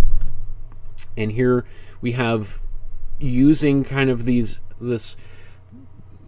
sort of doing the opposite, right? Increasing the space, more and more depth. Like this water, like that feels like a cold Algonquin Park. Like it's, you know, and it feels kind of windy. Those clouds. So I feel a lot from this painting. This is a really successful painting, Richard. This is really a great version. I really like this one. Really nice. All these outlining on there, that is really cool. And also, even, you know, we talked about like how I said some of this space is a little bit undefined in my version and in Tom Thomson's version, 2 versions. This space is, it doesn't feel, it's abstract. Like if you were just to crop that out, you'd be like, well, this is like, doesn't make any, is an abstract painting or something, right? So it has that, but there's also something about this that feels livable, like that I could kind of sit down on this rock and maybe rest my feet here, or lay down and rest my, so you've done a really great job of incorporating a bunch of difficult things in here with these contrasting colors. Great job. You should be really pumped about that. I see in the chat, Deborah says, yes, this drove Rick nuts, but he drove me nuts when he did this painting.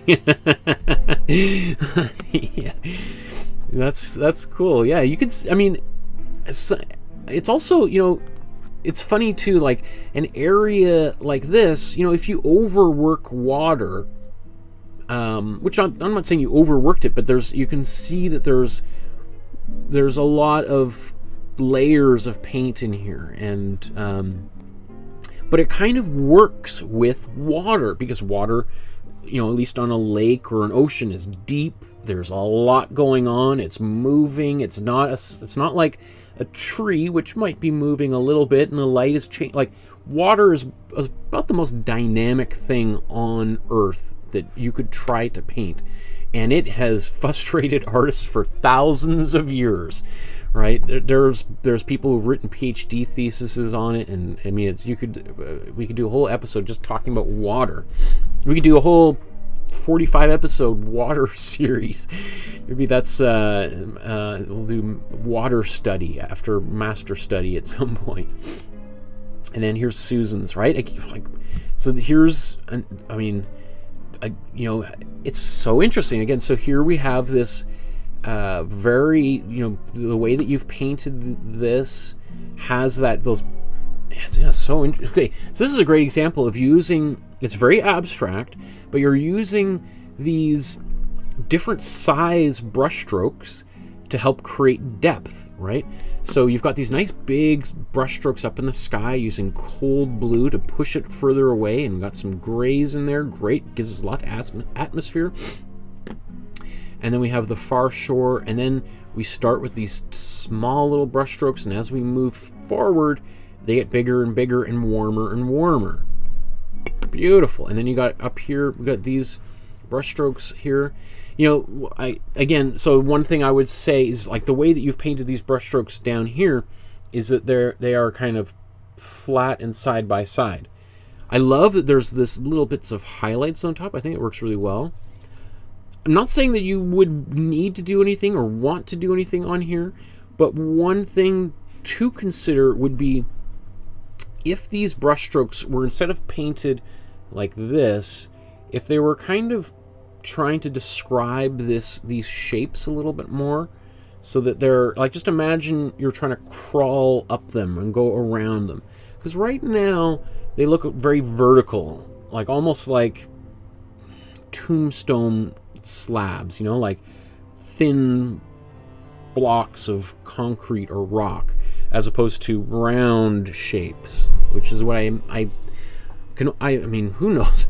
I'm trying to, some of that there's both of those kind of rocks in Algonquin Park, so it's possible that he was describing a very thin kind of rock. But anyway, really cool, great job. I love that. I mean, how many different versions of this same painting do we look at that all have like really exceptional like qualities in them, just in going in all sorts of different directions, right? And what that tells me is, as we've been painting together, people's like intrinsic unique styles are just pushing outward, right? That you can't help but do and paint the way that just feels natural and comfortable, and you as an artist is coming out of the painting, right? And that's why I always suggest try to make as many paintings as you can, because the more paintings you make, the more that style is just going to, it is unleashed. Mostly just because you just get kind of, you know, impatient or lazy or tired, and you're just like, I'm just going to paint it the way that I want to paint it, and I'm going to screw whatever Michael or who everybody else says. I'm just going to, and that is like, boop, that's you coming out there, right? And that, I mean, that's just really exciting, because that's ultimately where we want to get to as artists. So just before we move on to the next Tom Thomson here, I just want to show a couple paintings that Les did. This is another Tom Thomson painting, I'm pretty sure, that this is based on. And I'm trying to remember the name of it, but it looks very familiar. This composition, I can't remember, but it looks cool. You definitely captured the colors and the style, all of these trees and the shadows. I like this one a lot less.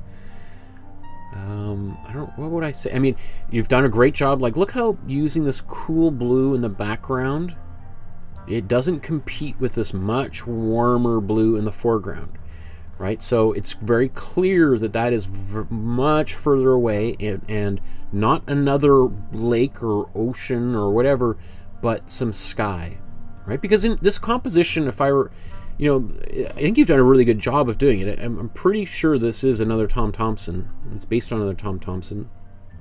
It's a bit of a strange composition, right? It's one of those things as an artist, especially if you're making a lot of paintings, you start to kind of get frustrated with painting the same thing over and over, and you start really looking, if you're painting from life, for something that's going to be just totally different than everything you've been doing so far. And so him framing this and then you choosing to make this painting is really interesting. It again shows us your identity as an artist and what you've decided that you appreciate the most and what you want to focus your time on.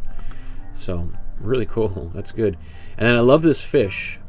That's cool. And I'm pretty sure this is again based on a Thomson, a very quick sketch that he did too, of one of these like a steelhead salmon or something. And just the way that you've painted it, it kind of looks like a mosaic or something, right? I love these big brush strokes and these tiny little ones under here.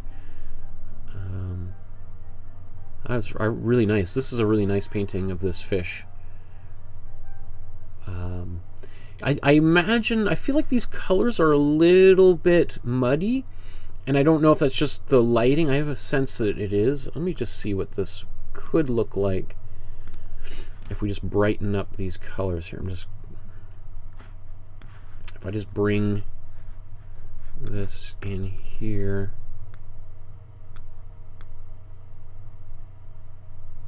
Come on. I have a feeling we're...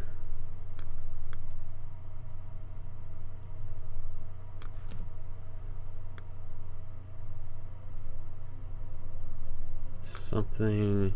Oops, not the highlights. I want to bring the shadows up. And the saturation. I bet here we're a little bit closer to that. Which is, you know, and I think we're also the tint. I think we're a little bit the temperature. I think that's probably closer to what it... Now it looks a little blue, doesn't it? Anyway, it's always hard to readjust these after the fact, especially when I don't see the original in front of me. But let's just kind of go back to the original here. Yeah, really cool. I love, again, just like we were talking about with, I think Susan's here, and the size of the brush strokes is, I think, a really smart idea to have these big, thick brush strokes around and then centering around these much smaller, almost kind of a pointillist technique for the fish itself. So I like that one. You know, it's very simple. Like I always say, people often spend so much time thinking about what to paint that paintings just sometimes don't happen, right? And you could make a painting of a fish, you could make a painting of a fork, you could make a painting of the keys in your pocket, and you could, you know, that could be more than enough to keep you busy. Deborah says, I just love the style of the fish, so lovely. And Donna says, I love the fish. Nice, Les. So Dolores says, all the different styles and comments are so valuable. Eleanor says, thank you for your comments. I can't wait to go back and work on the paintings. I'm so excited to see what will happen to the paintings. That's awesome. Okay. Donna also says, May, yours is also gorgeous. I think there's a few more here, but I'm just going to move on. Let me see. How are we doing for time? 2:50. Wow, there's... okay. I don't know if we're... okay. I got 2 more Tom Thompsons and Charlie Russell. I was hoping to get to Carl Rungus today. And then we got all the paintings you guys have made on your own. So, we'll see. Probably we'll go for another hour, and then I think that's more than most people are willing to stand watching something on YouTube, right?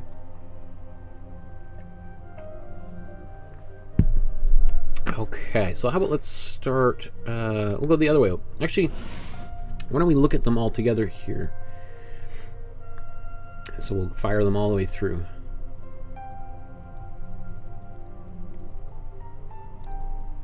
Go back. That's so cool. Oh my goodness, I love it. I love it.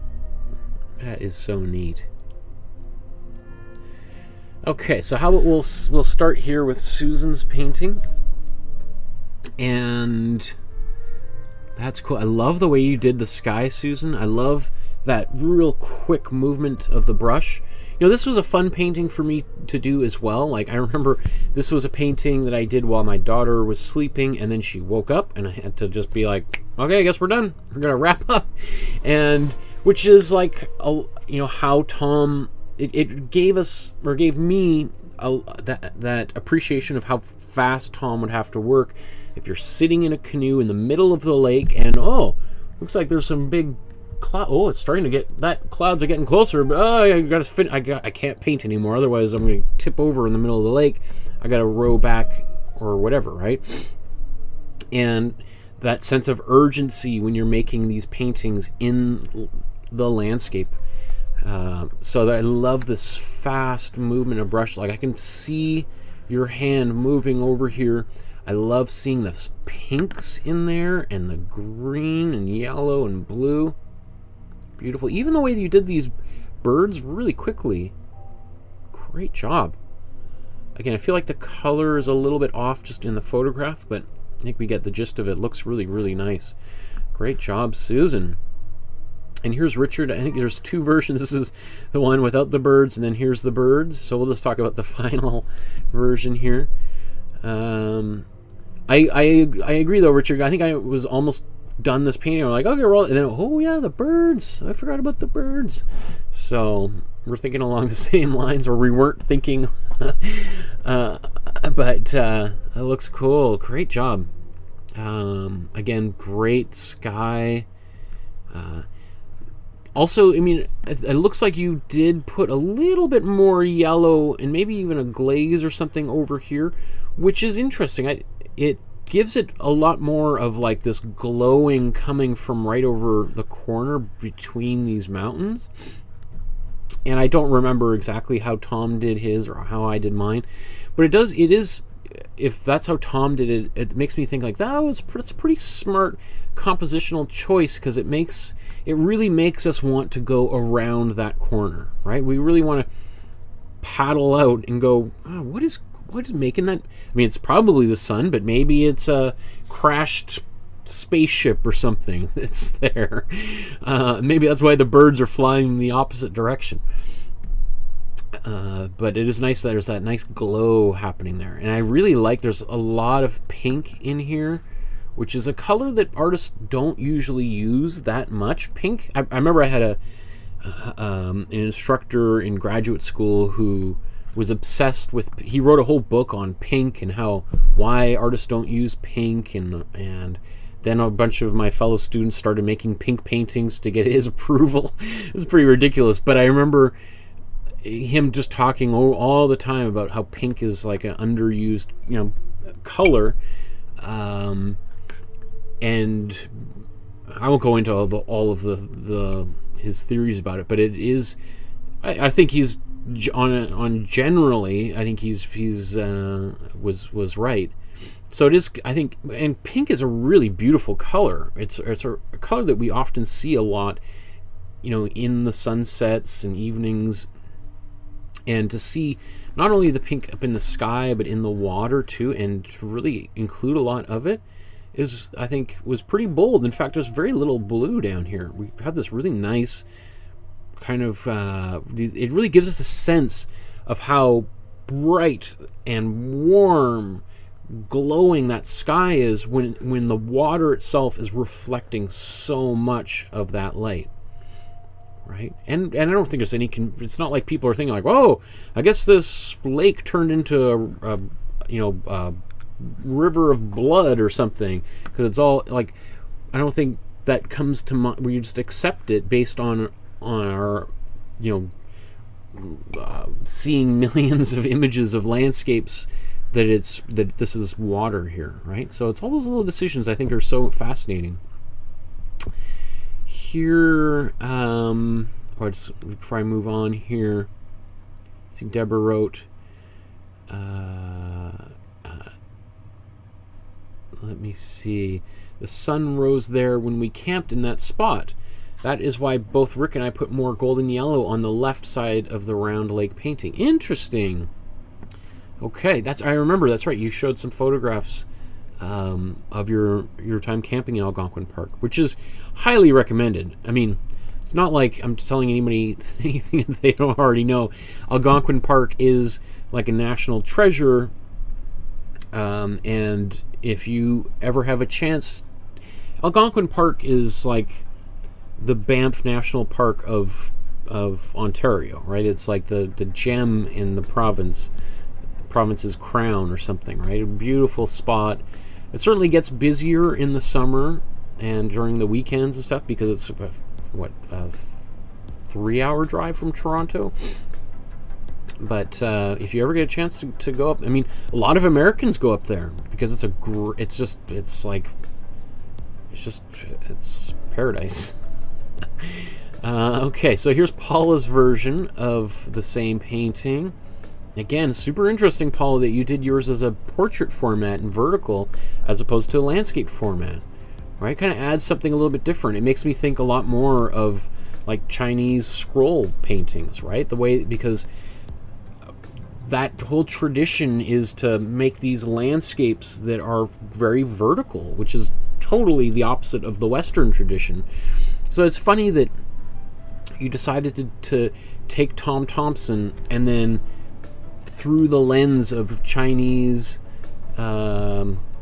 landscape painting, and in watercolor no less, right? Or I think it's watercolor or ink maybe.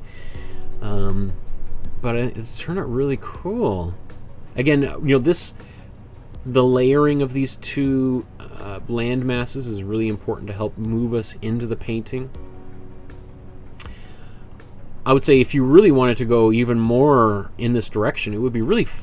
It makes you're making me think about how I think I mentioned that there is an artist.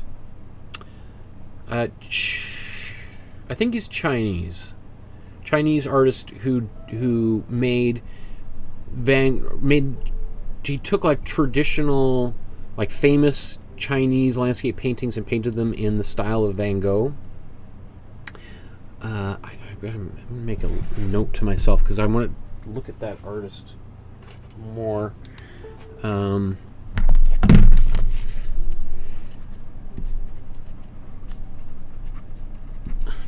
artist Van Gogh. Okay. Because it makes me think it would be really interesting for somebody. Sounds like a great art project for someone to do, like famous Canadian landscape paintings or American or wherever culture, but as like Chinese or Japanese scroll paintings, right? That would be like there'd be a market for that. Tell me, oh my goodness, you could sell those. Okay, let's move on here to Maria. Wow, look at that sky and the water. Wow. So here we have, again, two very different approaches. We've got this, like, that is really cool. It almost has like this finger painting look, which I don't mean derogatory or in a negative way. It just, when I see that, it just has that look of that you're moving around, like it has like a textural quality to it that is hard to describe. And then the water down here having those little pointillist dots actually kind of works really well with water, especially the way that water behaves when light hits it. It gets, often artists will do that kind of like little points and dots.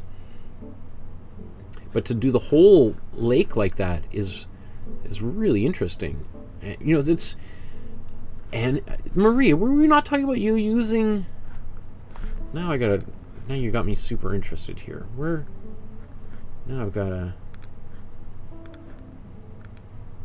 Yeah, we were talking about you doing with A.Y. Jackson and using these different styles in here. And here we are seeing you again doing the same sort of thing, right? So that's, again, you're giving us glimpses of like your own personal style in here coming out, and I think that's really something you want to embrace. I could see some other teachers maybe encouraging you to go one way or the other. I could see there's wisdom in that. Like there's wisdom in saying, let's focus. Let's give a little more focus here and stick with one thing. Because I remember when I was in art school, I was literally doing sculpture and painting and photography and performance and video and every single thing, and sewing things and making costumes and doing music. And I would have some teachers who come like, you know what you should do is just spend 4 months making paintings and not making 20 other things, right? And I'd be like, oh, okay. And then I have other teachers that come in and be like, I love it. I love how you do every single different thing, and it's all kind of, it's like chaos in here. I think they were meaning that in a flattering way. So, you know, I not to confuse you either way, but because I can see somebody saying the opposite, like, oh, you should really just imagine you did the water in this style and this in that style, and, you know, or did the water and everything else in this pointillist, you know. So, you know, take whichever direction you want, I guess, is ultimately what you should do. As an artist, you should ultimately be painting for yourself, because you're never going to make everyone happy. That's a long story short of what I learned after $100,000 of tuition at my graduate school, right? Is ultimately you're never ever going to make one painting that everybody loves. And people are like, well, what about the Mona Lisa? There's lots of people who don't like the Mona Lisa that don't like that kind of painting at all, right? That's the history of modern art, is people who are like, that stuff has no application in our lives anymore, right? So versus the same sort of thing, there's plenty of people who think abstract painting is a con job, and they think it's all garbage, and the only reason people like it is because of certain curators who pushed that and foisted it on the public and told us that that's art, right? There's a whole other conspiracy theory about that, right? So ultimately, you've got to make yourself happy, and if you like it and you keep on doing it and you do it really, really well, you will find an audience for it. And here, let's move on. May here. Cool. It's funny. We've talked about this before, May, with like the texture that you put on the canvas and kind of coming through. I think this is from your gesso. It looks like the gesso's kind of applied thickly, maybe not sanded that much, so we still see some of these brush strokes. I don't mind that at all. It does make me think, though, that when you do that is to maybe thinking about like which direction or patterns or designs you might want to use to do that. Like I'm wondering to myself, how would this look if we had horizontal texture going on in the background? What would that look like? Would that be better? Or or is this better? I don't know. I don't mind texture in there. I think it certainly adds something a little bit different. And this painting has some texture in the paint. The ultimate, I guess what's interesting to me is that you've got this fairly heavy textured gesso or underpainting underneath, and then the colors that you're painting over top are actually quite thin, right? So it's interesting that the foundational layers of these paintings that you've made, because I think I remember this happening a number of times, and then the painting you make over top of it tends to be thinner. I don't know if that's necessarily something you're fully conscious of, but that just makes me think there's a lot of potential for doing more of that, with more awareness. And I don't know if there's even really that many. I'm trying to think of an artist who did that. But not that there's that isn't an opportunity for somebody to really make a name for themselves and really explore in that area.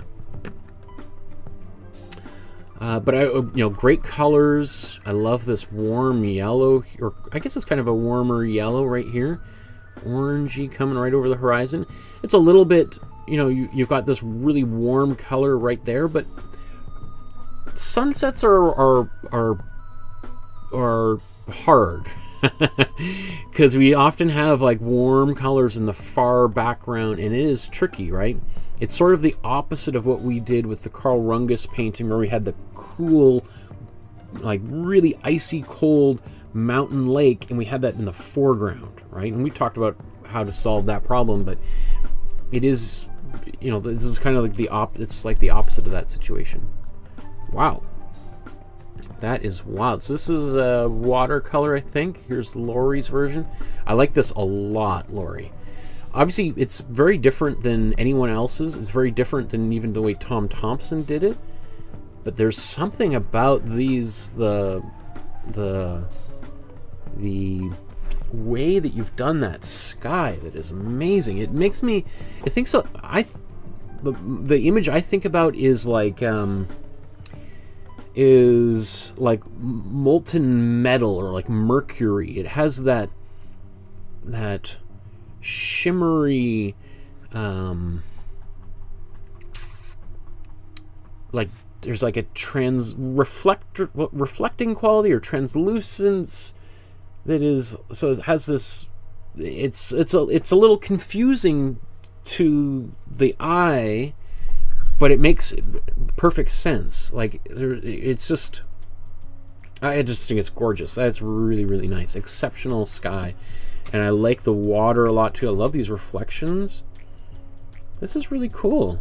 I like that. Really smart, some really smart decisions going on in this painting. And I like how it's even kind of, the paper's wet enough that those colors are blending out. Very interesting. I like that. And here's Gemini's version. Very cool. This is like a smaller canvas on this one. We were just talking about like the use of pink. I love you've even gone even further and gone full on red down here. And I'm maybe that's the way Tom did it. Maybe it's the way I did it, or the way I was teaching it.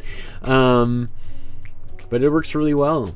It's really cool. Like this reminds me a lot of like more really than anything I've seen thus far in this group of paintings. A lot more of the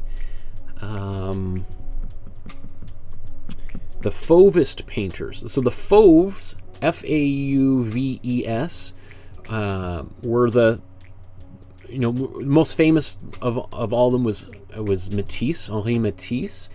Was seen as sort of the rivals to Cubism. Cubism, is brown and flat and angular and kind of drab paintings, very deliberately. Talked all about like the interest in pseudoscience, and Fauvism was in many ways the opposite of it. It was like this exuberant, super bright colors, just fighting for attention, and so this makes me think there's a number of Fauvist painters that you might really benefit from looking at. I'm just going to move forward just for the interest of time here. Eleanor, that is cool. That's beautiful. I love this sky, the way you painted it with that blue in there.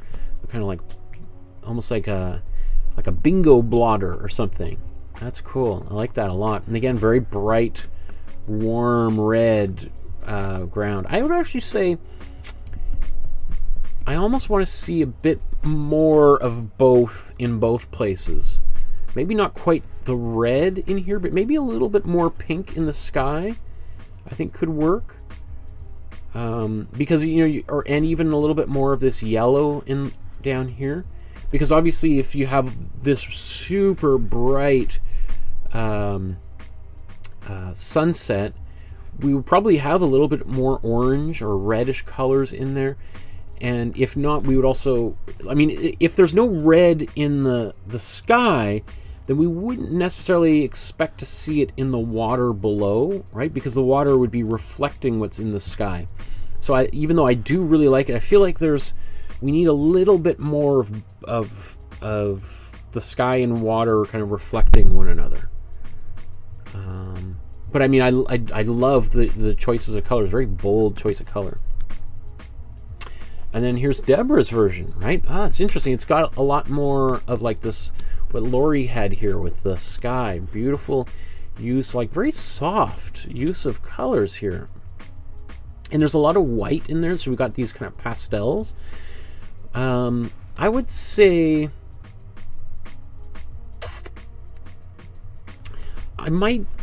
I would probably want to see less white in the foreground here, I think. I like it. I do like it a lot. It's a little unconventional to put this much white that close to the foreground, because white will usually push things away, and then especially if we've got like this black, the black wants to move as far forward as possible. All right, it wants to come right to the surface of if you think of the painting as like a window, it wants to be right on the window, right? So if you have anything else next to it, or even supposed to be in front of it, it's going to compete for that space. So you really want to have your colors as sort of saturated as possible next to the black. Generally, again, somebody will watch this and say, I know 2 other teachers, or here's a list of artists that disagree with you. And you're like, yeah, absolutely. Not that these are hard and fast rules, but I think just based on what I've been sort of teaching and talking about, that's. But again, this you have done the sky has more white in the sky. There's some grays in the sky. It's actually a little bit dark up here. So it kind of works. It has its own logic, which is really what you want in a painting, right? I think ultimately, at the end of the day, if the painting itself has like a structural integrity, if it can float, it doesn't matter, right? If there's a logic that works within the painting, then that's really all that we need. So usually what I am thinking about is like, rather than trying to I do my best not to compare, people's artworks to other things and how, oh, this is perfect and you just need to get your painting to this perfect place. I always think, okay, let's just think of your painting as perfect or close to perfect, and how can we make the logic inside this as clear as possible, right? That's my own philosophy and approach to like art in general, as opposed to like there is a perfect thing and we just need to get there, and some people are closer or further away to that perfection. Okay. Ooh, let's let's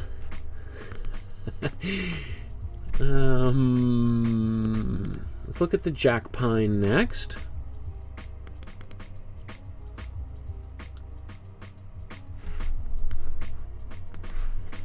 I should also mention, just again, if you're new to the channel, please remember to like the video if you're watching right now, and just hit that little like button.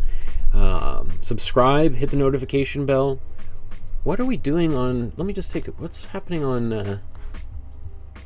Oh yes, so over the next on Tuesday and Thursday and maybe Friday of next week, we're going to be exploring the art of Brazil. We're looking at two of the greatest painters from Brazil, and they both happen to be women. And not because I'm trying to balance anything out, that's just the way it is. So I'm super excited. We're going to be talking about some really, really awesome artists over this next week. That makes me super excited. Okay, but let's. So you want to hit that bell or subscribe to the channel so you don't miss out on those opportunities to paint along with us. So this is I'm just going to look at, here's a couple paintings that Beverly did. I think Beverly's actually been with us for a few months, I think, at least, right? And so here's, I think, what did she say? It's the Okanagan version of the Jack Pine by Thomson, which I thought was kind of fun. The Okanagan is both like a region and a lake in the interior of British Columbia. It's sort of just north of Montana, right, for anyone outside of Canada. And really often, like, probably the warmest climate in Canada year-round, right? So you have Kelowna and Kamloops and places like that often get really, really, really hot in the summer and cold in the winter, but not as cold as other places in Canada. It's also where most of the wine is made in Canada. I know there's lots of wineries in Ontario, but I would think BC probably makes more wine than Ontario. Not to create a rivalry there. But anyway, because it's just a very dry, warm climate, right? Okay. So these are really cool. It's very fun. There's not only these trees here, but the way that you've painted, there's like a whimsical quality to it. It's like, excuse me, like Willy Wonka kind of thing. It does also remind me of another painting that I was thinking about doing, that I really, probably amongst my famous, not my favorite, not famous, Thomson Northern River, I think it's called. Yeah, these paintings. I'll just zoom in on that. Oh, I won't let me go any closer. So this painting, Northern River, he did a few versions.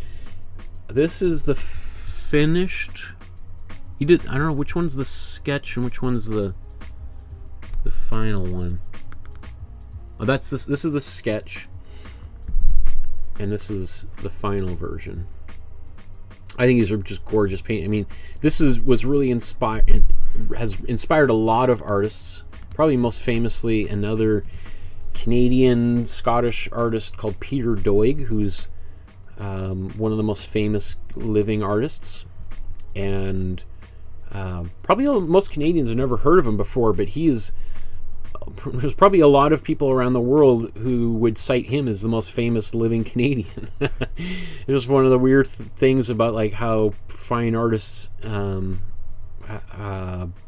know, don't really get the public recognition that they deserve. But Peter Doig is one of the, I'm sure he's got the record for the most expensive paintings made and sold by a Canadian artist. Like his version, I mean, since I'm talking about him, and since your painting reminds me of Peter Doig,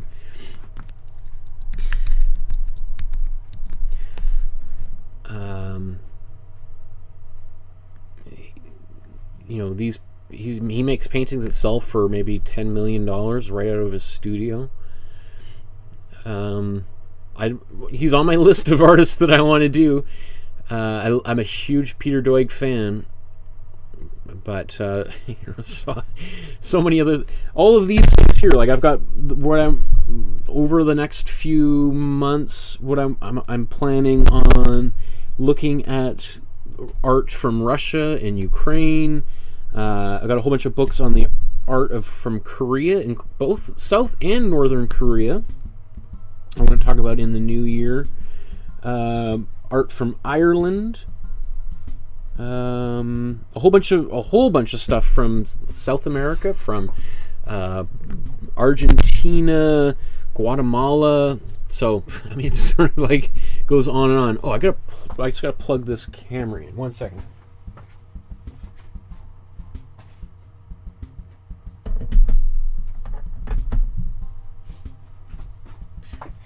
Whew. Camera was just about to die, I think. There we go. Okay, so let's talk about the jack pine here. In fact, let's just scroll through all the jack pine pictures.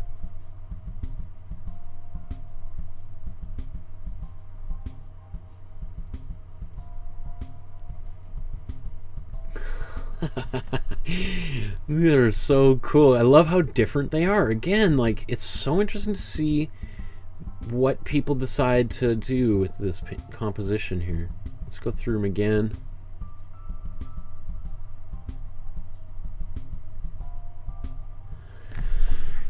Where should we? Let's start up here with Deborah. Very cool. Interesting. Wow. I love the background is really, we have this really nice sunset. I think that is really probably the most well, and the tree itself are probably, those are the two most successful parts of this painting. I think the water to me feels a little bit undefined, right? If you were to tell me that this is actually like a farmer's field, and there's this, we're standing on the edge of a farmer's field, and this is like a wheat field or something, I'd be like, oh, okay, yeah, sure, I could see that, yeah. So I think it's missing a little bit more of the wateriness of things, and I think we'll see a few other people who might give you some ideas, or give us ideas of how we could approach this.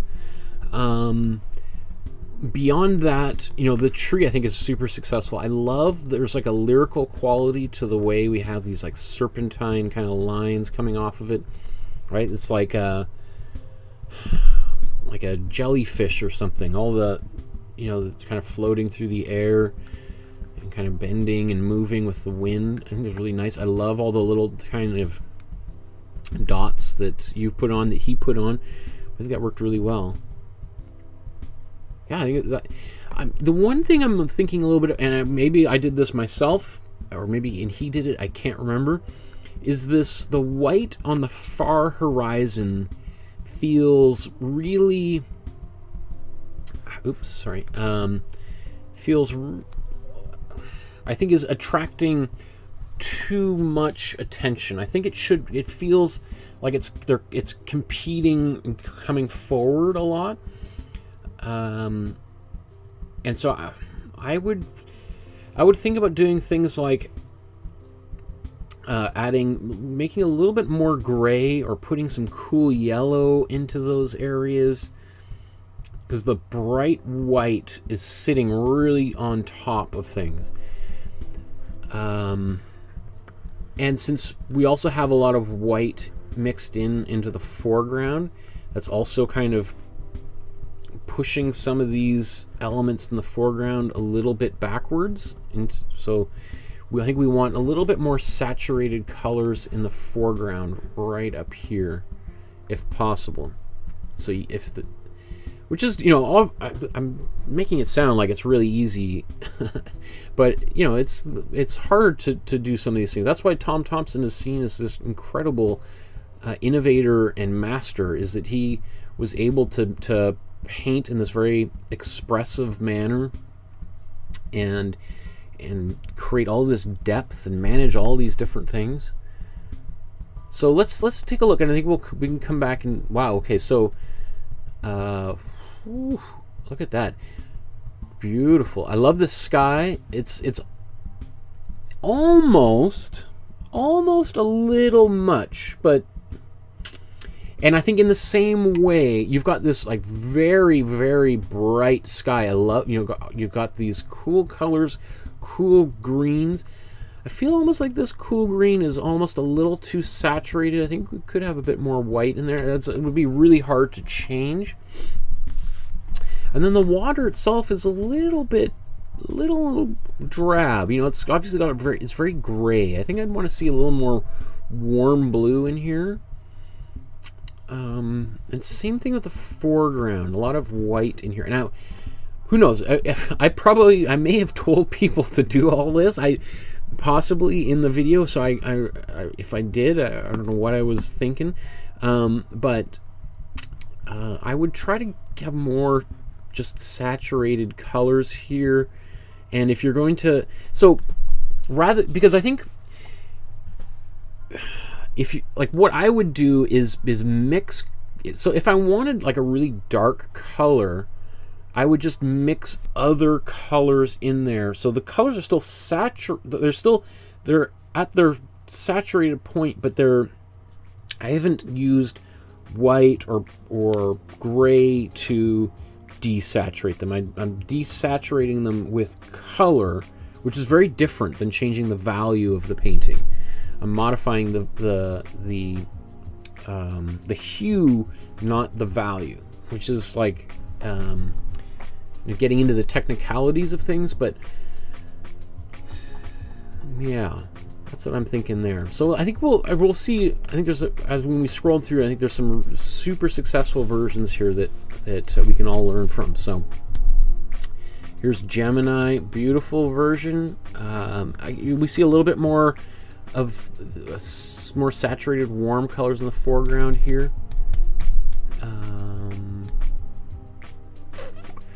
I would say with this paint, like one of the things with Tom Thomson's Jack Pine is there's like a cleanliness and level of design and organization patterning of this particular painting, which is kind of the trademark of it, right? And which is also a little bit unlike Tom Thomson, many of Tom's other pieces, which is why some people love this painting and think of it as his masterpiece.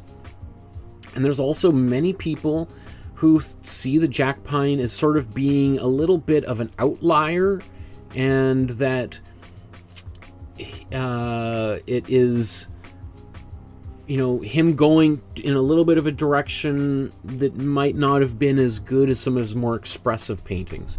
So it's just sort of something to think about with this particular painting is in order to do this painting as Tom did, is that it's less expressive, a little bit more rigid with the patterning. So I think, you know, this, whereas I think Gemini, this painting is quite loose the way you've painted it. In the background, I can see that kind of blocking in of lines, but I think you would almost want to do that more if you want to get to the way he did it. But I don't mind the way this has turned out.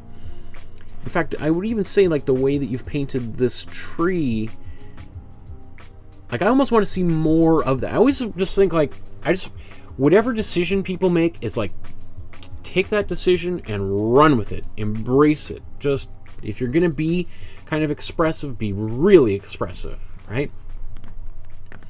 Okay, so here's Heidi's version of it. You can really see here in the sky, like, how you know, this reminds me of, like, Agnes Martin, right? Like very rigid with the structure of this painting. I really like the foreground. Nice, some really bright colors down in here. These reds really pulling us forward.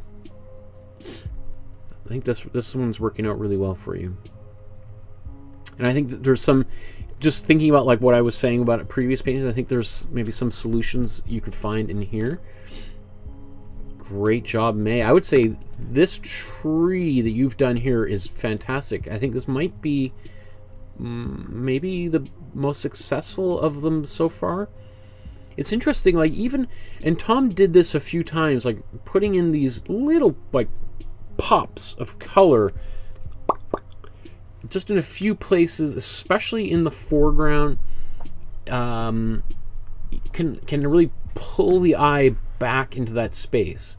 Like, if you think of, you know, artists sometimes will talk about this spiral effect of trying to get people moving around the painting, corner to corner, and not necessarily always spiral, but maybe it's all around.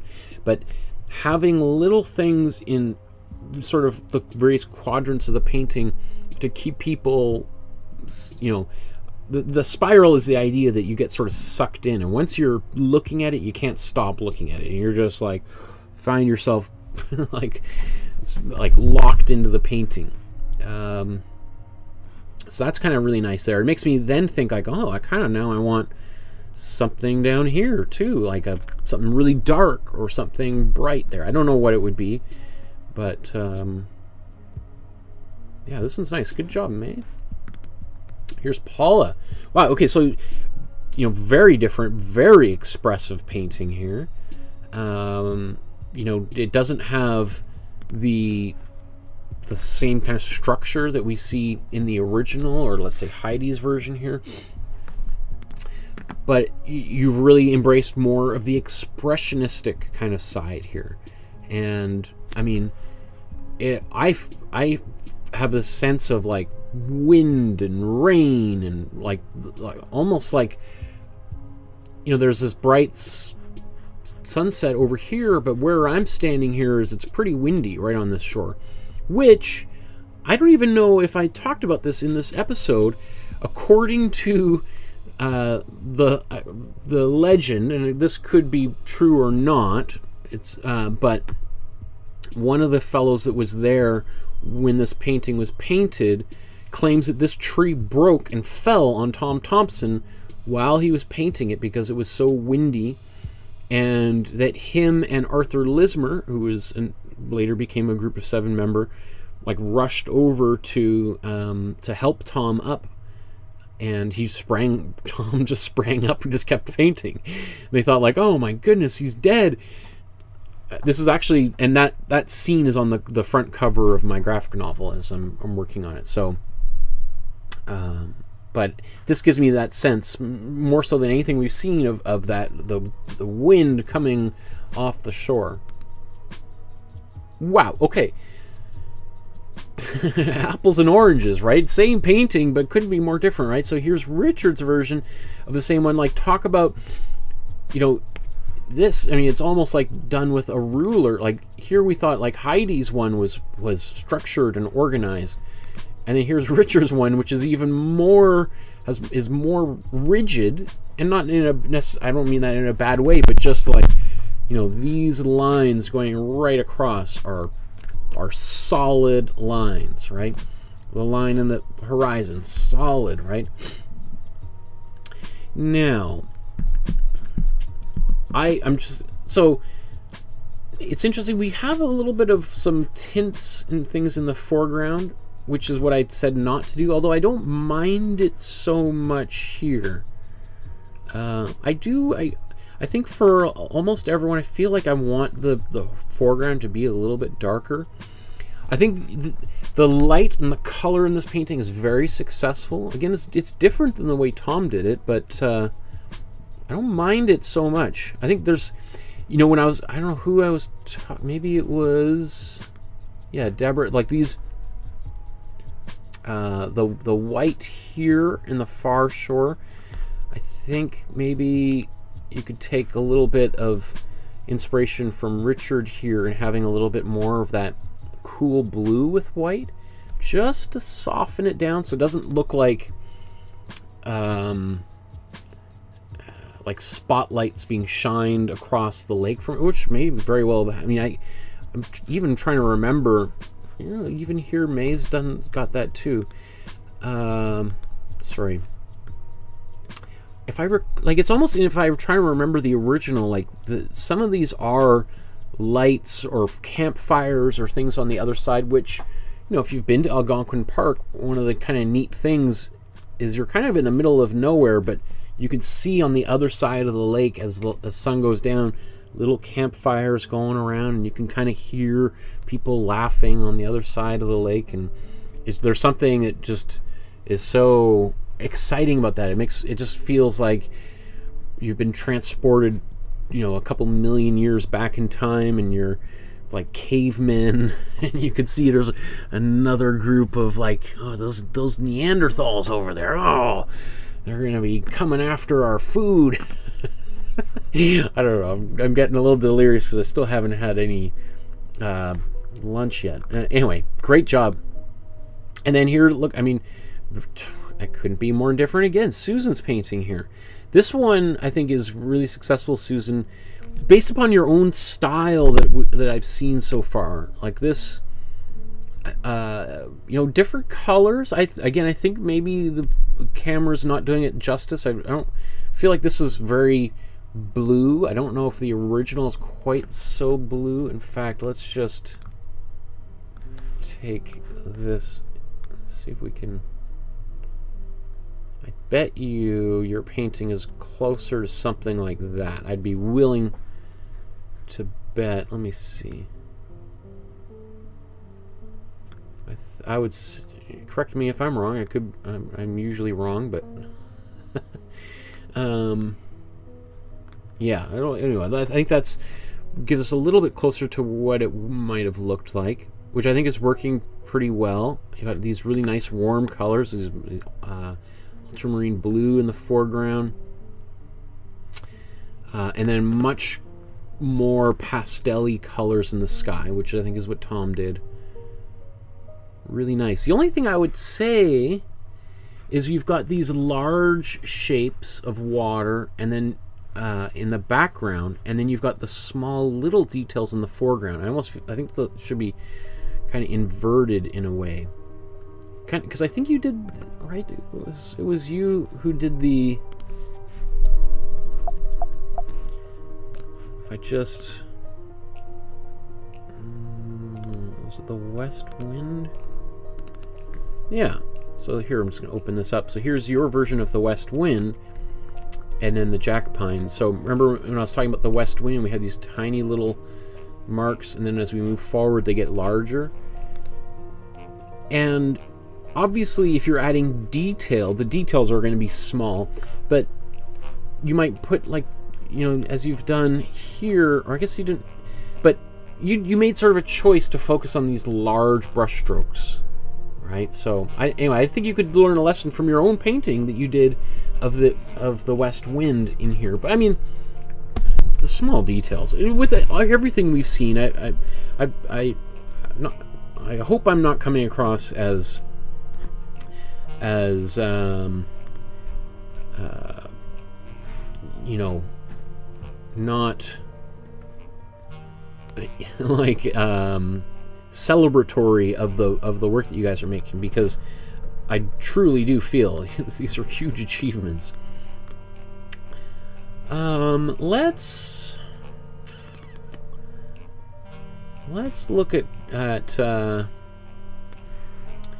Charlie Russell, and then I think we'll save the Carl Rungus for next episode, and then we're going to look at the work that you guys have made on your own here. So we got 4 of these. And so here, let's start here with Paula's version here of the Charlie Russell, or Charles M. Russell, the cowboy painter. And you know that the like Western art, more the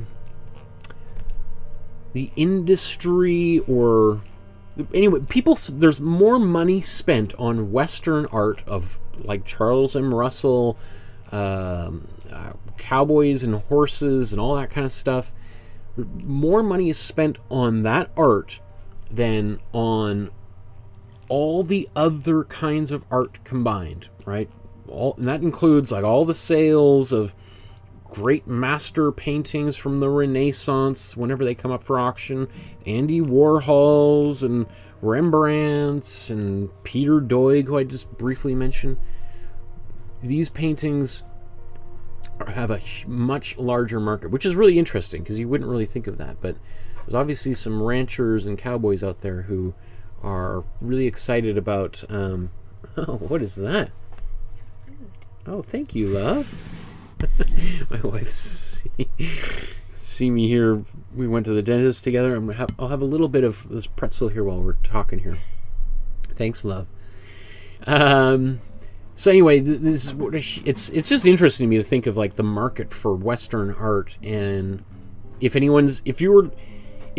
someone was wanting to get rich quick as an artist, which is almost basically an oxymoron, but I would strongly consider making paintings of horses and cowboys and cows, because there's a lot of people who want to buy those kind of paintings and they'll spend a lot of money on it. Anyway, so Paula's here. This is the horse bucking the rider off. I think this is great. Again, Paula, the fact that you make these paintings without using the template is fantastic. You know, this and horses are a really pretty difficult animal to draw, so I applaud you for that. I think everything is working really well in here. The one thing I would say is it's a little confusing as to where it looks like his leg might be bent, and this is his foot back up here. So it's a little confusing as to what happened there, but ultimately it doesn't bother me so much. I mean, I could see you actually you could kind of fake this out as a saddle and then a leg kind of dangling down there if you wanted. But I love the way, like, the dust being kicked up down here and the bushes. Really nice. Really good job. Well done, Paula. Okay. Here's Maria's version. That is cool. That turned out really nice. Everything is working really well in this, Maria. I love the way you painted the horse. I love the way you painted the rider. All that works great. The sky is great. The one thing I would say is I feel like I want more texture in the landscape around here. So I feel like you spent a lot of time working on this. Was not particularly the easiest thing. When I was painting, I was really like, wow, this would have been easier if this was bigger, like twice the size. This would have been a little more fun to paint.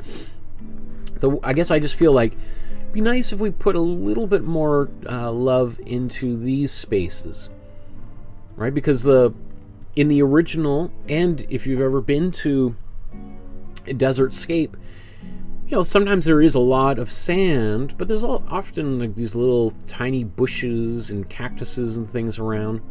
So I would just want to see a little bit more of that. Maybe more little tiny rocks, little tiny spots and things in the sand. But I mean, again, the central focus is on the rider and the horse, and that's done really, really well. I can't really offer any other feedback on that than I think what's there. So that's really good. Let's go to Eleanor's version. So this was, I think this was on, yeah, this was on the Dropbox. This was the painting I was originally going to do. And then I decided to do the side view, because this is a little bit more complex, being a 3/4, kind of coming a little bit towards the viewer. So I'm quite proud that you decided to choose this one. And I wish the background would have become more blended. I don't know. I think the background, is fine. I love the way you painted the rider. I love the rope. I love this dotted line. That's cool. It's a little unclear. Oh, is that that's his foot there? Something here I'm not quite clear on. The rope, I think that's good. The hat, yeah, all that's working really well. I think, you know, you are right that there's something in the ground, in the landscape, that I think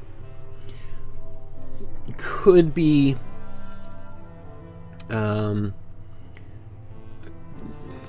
improved and developed. Like, maybe you're talking about the sky. You're not happy with the sky. I don't know. Yeah, I mean, I guess it could be more consistent. It could have, because maybe you don't like how it kind of comes and then kind of ends. Like, it looks like you sort of painted that and tried to paint around the figure, which is tricky, which is why I like to try to get the background completely done before I move on and finish the foreground. But I guess I just think I want to see. I would leave. I don't think it doesn't bother me. It doesn't leap out as like as something that needs to be done. I think there's stuff down here now. I can't, since I didn't paint the painting. I didn't really spend that much time looking at it. But again, I think little rocks and things, like little tiny circles and sticks, and even some of this color, like this, there's a lot of white in here. And I think we want to have just a little bit more color at its full strength. Even taking a little bit of some warmer yellow, maybe even just kind of doing a brushing that down in the foreground. Even kind of like if I was to do this, what I would do is probably my first task would be to take some warm yellow and just kind of do a glaze and just lightly brush that all the way up, even kind of just maybe in and around here, and so it's blending and kind of dissipates by there. And then I would probably take some warm green and paint over here, maybe do a couple more little bushes, take a little bit of that warm green, add a little bit here, and then I think you'd be pretty close to being done. Like, I think there's a lot of gray in this painting, so I think we want even just a little bit more color on him and on his face, maybe a little bit more, like a little red on his cheeks. Other than that, I think it's great. So that's what I would do. And you could see kind of the effect here on Dolores's, right? This is great. This is a really nice job, Dolores. I think this might be better than what I did. I love the foreground, just like when I was talking to a few other people about adding some of those elements in the foreground and middle ground. I think, like here, yes, there aren't little bushes here, but just even these little lines, just these little, that's all you got to do. So, you know, when I was saying to like Maria here, I think I just want, even if you just took this color, this blue and gray, and just took a little, just did a little tap, tap, tap, tap, tap, tap, tap, tap, tap. It just gives us the idea, like, oh, there's a tiny little bush. That's a little part of the landscape as it's receding back into space. And we have those little details here in Dolores' painting. These little rocks in the foreground, fantastic. Little bushes. Ha! I don't have anything else to say here. It's always interesting to me to see people who are kind of using different materials, like watercolors and acrylics. I know some of you are exploring oil paints here, as we'll see in a second.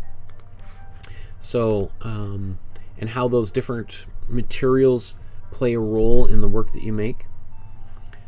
Oh my goodness, I forgot Nelson Mandela. I was going to talk about him too.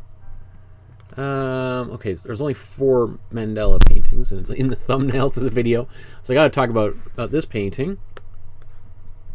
Now, this is a photograph that Deborah included, and then here's her version of the the photograph, and then here's 2 people who did the painting that we did in class. So maybe let's talk about Maria and Eleanor's paintings first. And you know what's, I find this one really interesting. So this is Maria's painting. And you know what? I love the way that you've painted the clothing here. And even really the background. There's it's got a bit of a cubist quality to it with the way that, like, our, not even cubist, more like Paul Cézanne. The way that these kind of these planes of color here, that is really nice, and we see a bit of it included into the face and the way that you've incorporated that. I like it. I mean, it's definitely a little bit different than the approach that I took. It's far more expressive, right? And I love all of those things. There's all great aspects to it. I think you've lost a little bit of the likeness in it, that it doesn't necessarily look exactly like him. Does that bother me? Not at all. Not at all. I'm certainly not someone that has ever been at all concerned about making a painting look exactly like the person or the car or the landscape, because I'm always more interested in how people interpret what they see, right? If I want to make something that looks exactly like something, I'll just take a photograph of them, right? So I'm always more interested to see how people solve the problem through their own, like, I want to if I look to art to show me the world from different people's perspective, right? So I find that this is really exciting. All of this approach down here specifically, I think, is working really well. Let's look here to Eleanor. Wow. Now, I'm trying to remember how I did the clothes. I think you certainly put way more detail into the clothes than I did, and it turned out really cool. That's the first thing I'm looking at, because I think it's different than the way I did it. Much closer to the original photograph. That turned out really well. You definitely captured the likeness really, really well. What could I don't know. I think this turned out really great. You know, there's a, you know, you've got a bunch of these lines outlining facial features, which I tend to do. You know, I remember I had a teacher when I was in undergraduate school who, whenever I would do outlines, it just drove him absolutely crazy. He said that there's no lines in the world. There's no lines on faces. There's no lines in nature. Stop putting lines everywhere. Stop outlining things, which I used to do all the time. And I was like, okay, well, yeah, that's your opinion. Maybe that's not, but this is the way that I see things. This is the kind of art that I like. So, you know, fail me if you want, but I'm like, you know, I understand that approach to painting. I understand what he's saying completely, but you know, maybe it's just a contrarian part of me that's just like, okay, well, I'm not going to do that if that's really what you want me to do. So yeah, I think this turned out really well. It's again, it's a lot more like my own personal style, so I'm kind of biased. But because I could see people wanting to soften out the lines more and not have to do more of the sfumato, like the Leonardo's approach to painting, right? Which is like maybe a little bit closer here to what Deborah did, a little bit softer, less lines on the face. So Deborah did a different painting of Nelson Mandela, and this one here, I think,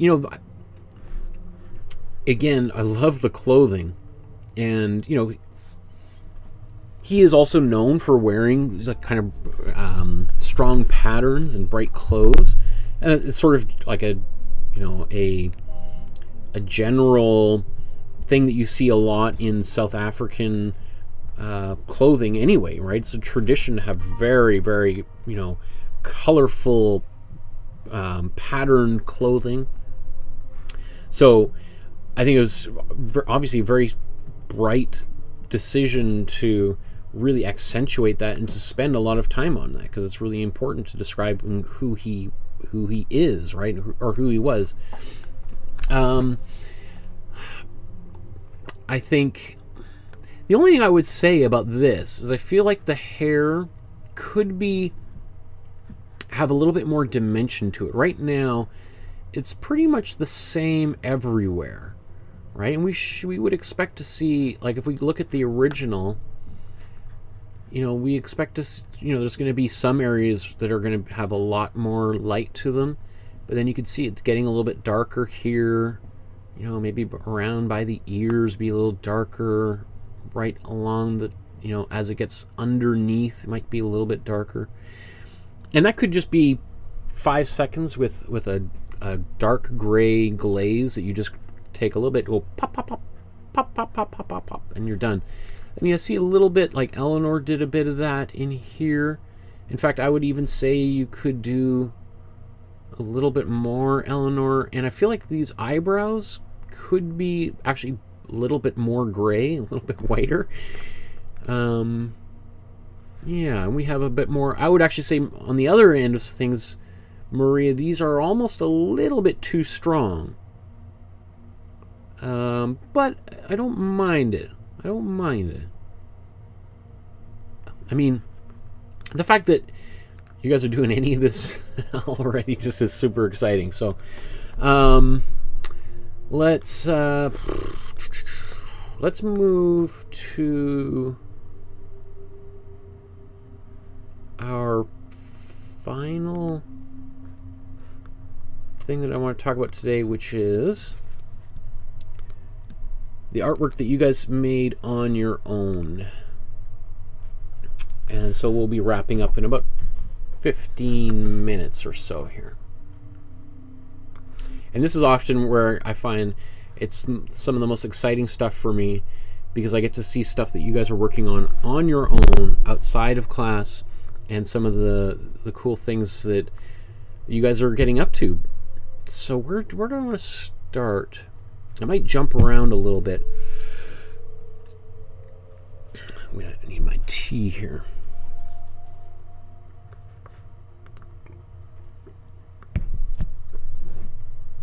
Oh, I see.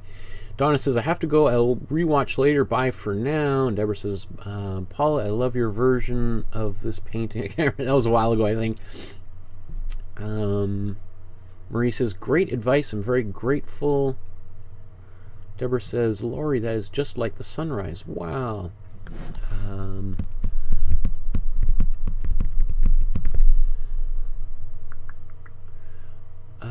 Oh, I'm not sure. This is somebody named A. I don't know what paintbrushes to buy for acrylic painting.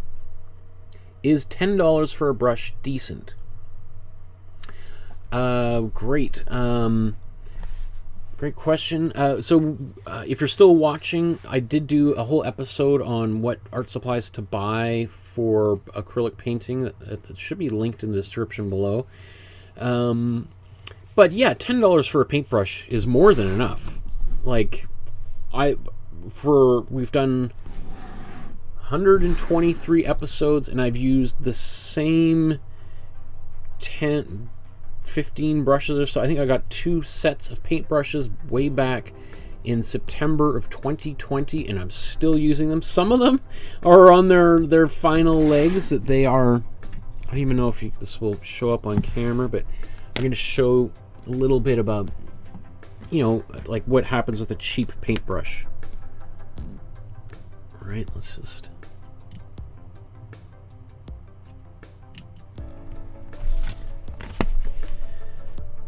Right, so you can see how this is losing its shape. You can see how it was once it was once a paintbrush that looked like this, and now over time it's sort of become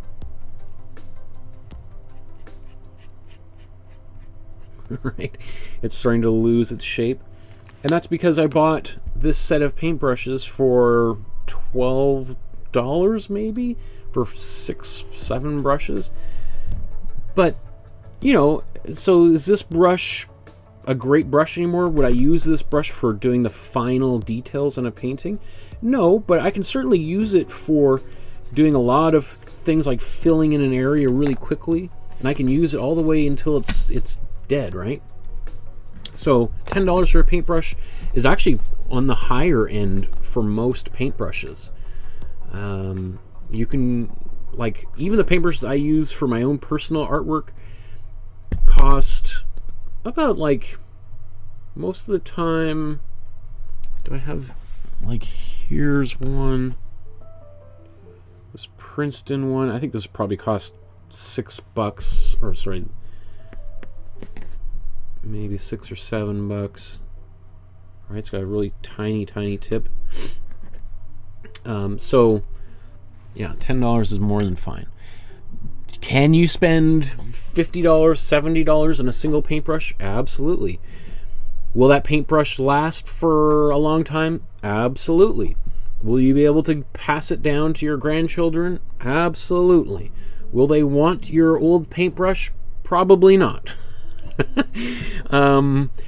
But you know, the difference is that most cheap paintbrushes are made are plastic or vinyl, nylon, or like a cheap animal fur, like even kind of like, they won't say rat or anything, but I wouldn't put it out of the range of possibility. Any kind of thing they can catch in the factory, they're gonna put into the paintbrush.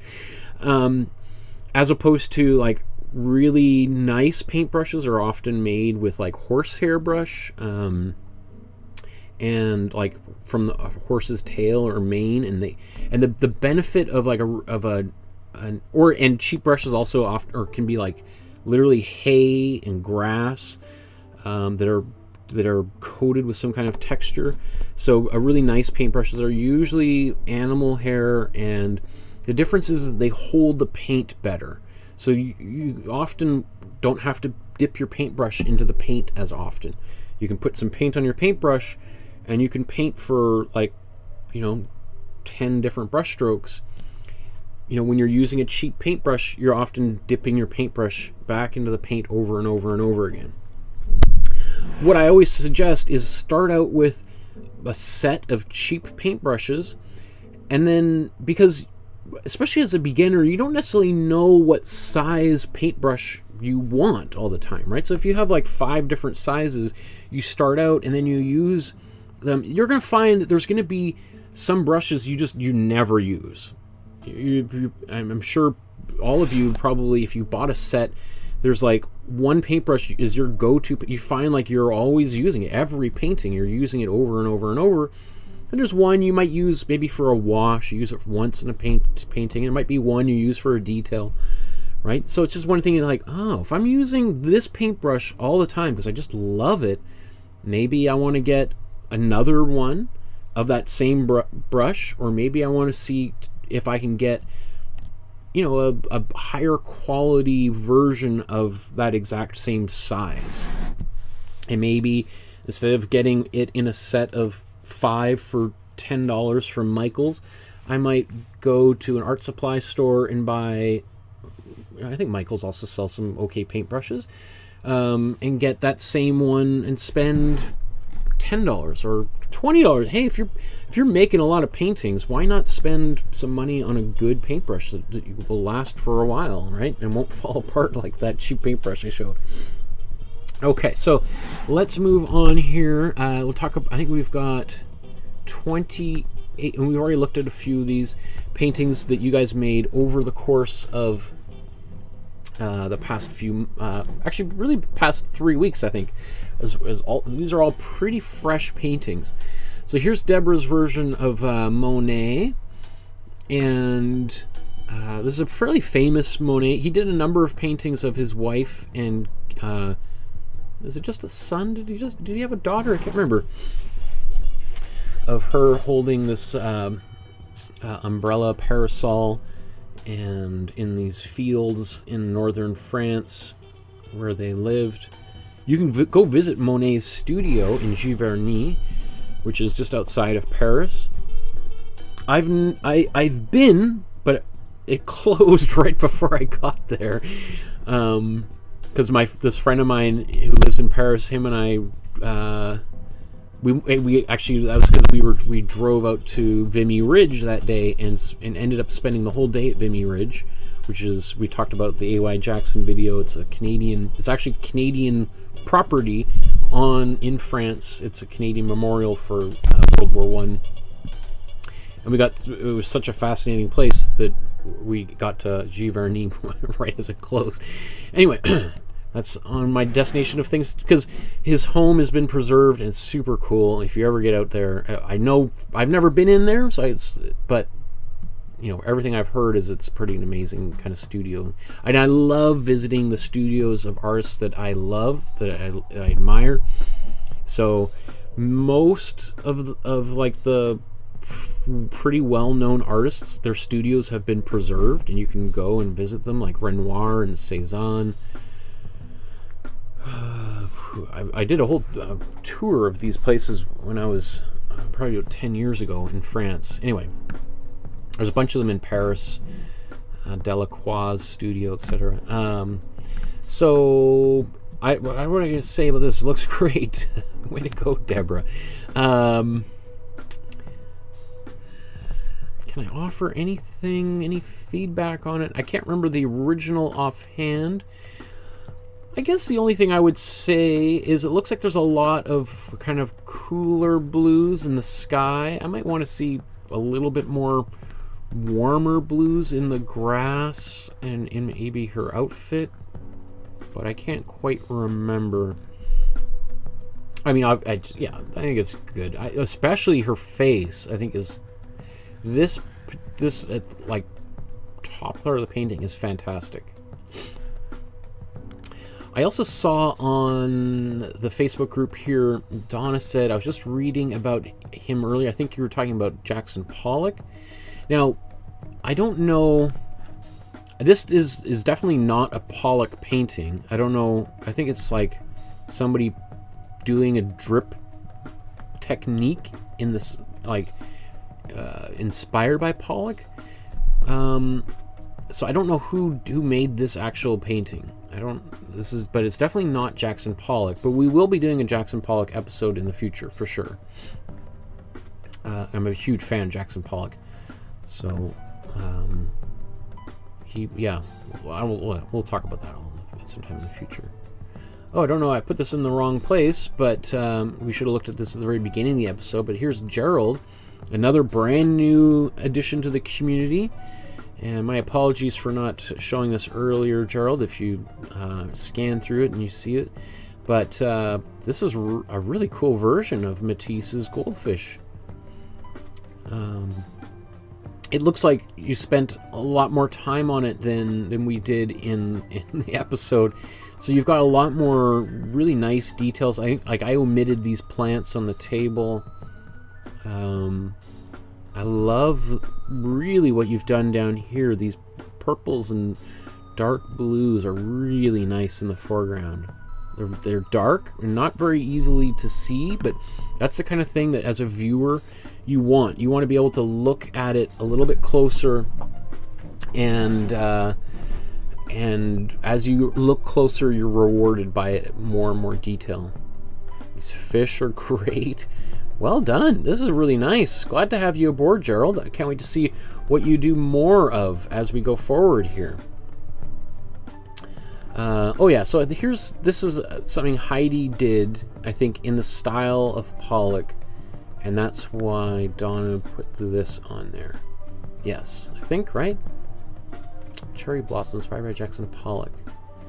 Yeah, because again, Jackson Pollock probably would not have done a painting like this, but it looks like you're using the drip technique. When I teach classes in person, we've done the whole Jackson Pollock day, and I lay out a tarp on the floor. I think, May, if you're watching, you'll remember us doing that. And I've got big buckets of paint, and we're dripping and splattering paint all over the place. So Pollock's technique is fun. I really want to do that again. I've got him I think his birthday's in January, so that's when we'll tackle him. I always tried. There's usually a significance as to why the artists that I'm picking are where they are. It's usually because it's their birthday or the day they died, or maybe there's a major exhibition somewhere around the world. Or an image they did is like for around Father's Day, Mother's Day, kind of Christmas, holidays. I'm thinking, like, who would be a good artist to do for, like for Boxing Day this year? We're going to do a George Bellows painting, who you probably may not have heard of George Bellows, but is a fantastic artist, New York artist at the turn of the last century. And two people boxing, very, very famous painting. It's one of the treasures of the Whitney Museum in New York City. I'm just going to move forward here. This is something Heidi uploaded to the Facebook group. Sorry, my voice is getting kind of dry here. And I've talked about using this. I think, do I still have pamphlet somewhere here? I think it's the same. Yeah, this is the Masters. I use this to clean my brushes. When I'm using my oil paints, I definitely use this all the time. Less so with acrylics, just because honestly these days I'm usually a bit of a hurry. So when I'm cleaning up, I'll just use some dish soap. I put some dish soap. I have a little by the sink over here, a dish soap in a squeezer thing, and I just squeeze them out in my hand, take my paint brushes and just rub them around in my palm, right? And then just rinse them really thoroughly under the water, and they're good.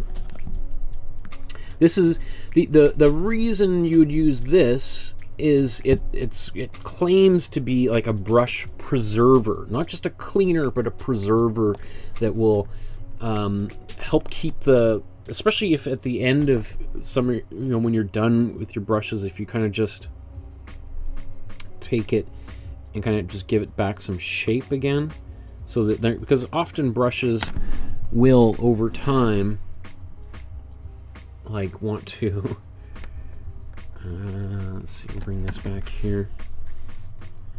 I don't know if that's even very clear. They just start, like my hair sometimes starts going in all sorts of wild directions. And so the idea with a brush preserver is that it will try to help keep the shape of the brush intact. So let's look here. We got some paintings by Joshua here. This is a painting he did based on a Van Gogh painting. That's really cool. I think it's great, Josh. I would say, if anything, I would just like to see more of the... Oops, sorry. Let's do this again here. Here's Joshua's painting of the Van Gogh's The Drinkers. Or I think it's called The Drinkers. And I think this is great. The only thing I would say is, I think you've captured the figures pretty well. think we want to see a little bit more of that in the background, in the foreground, this table. More of these very bold brush strokes. And not only just bold brush strokes, but the way that Van Gogh did things is juxtapositions of color. So that you might have like blue next to yellow, next to red, next to purple, right? And just being just really embracing that boldness. So let's say, I mean, I don't even remember what this is back here, but if this is just grass, you might have some like red brush strokes in the grass, and then we might have some purple, and then so the ultimately by the end when we stand back we might see green, but it's a combination of many. I mean, we see this, you're obviously, you know how to do this because you can see it right in here. In this painting you did as well, or we've got some red and green right in here. I love this, like this thick impasto here. Oh, that's, I think you've done a number of them in oil paints. I think this is an oil painting you did. Very cool. I like that. That's good. I like this one. Nice job, Joshua. Here's another one you did here based on Monet's wheat fields. I think this is a close-up to show us the texture of the paint. I like that.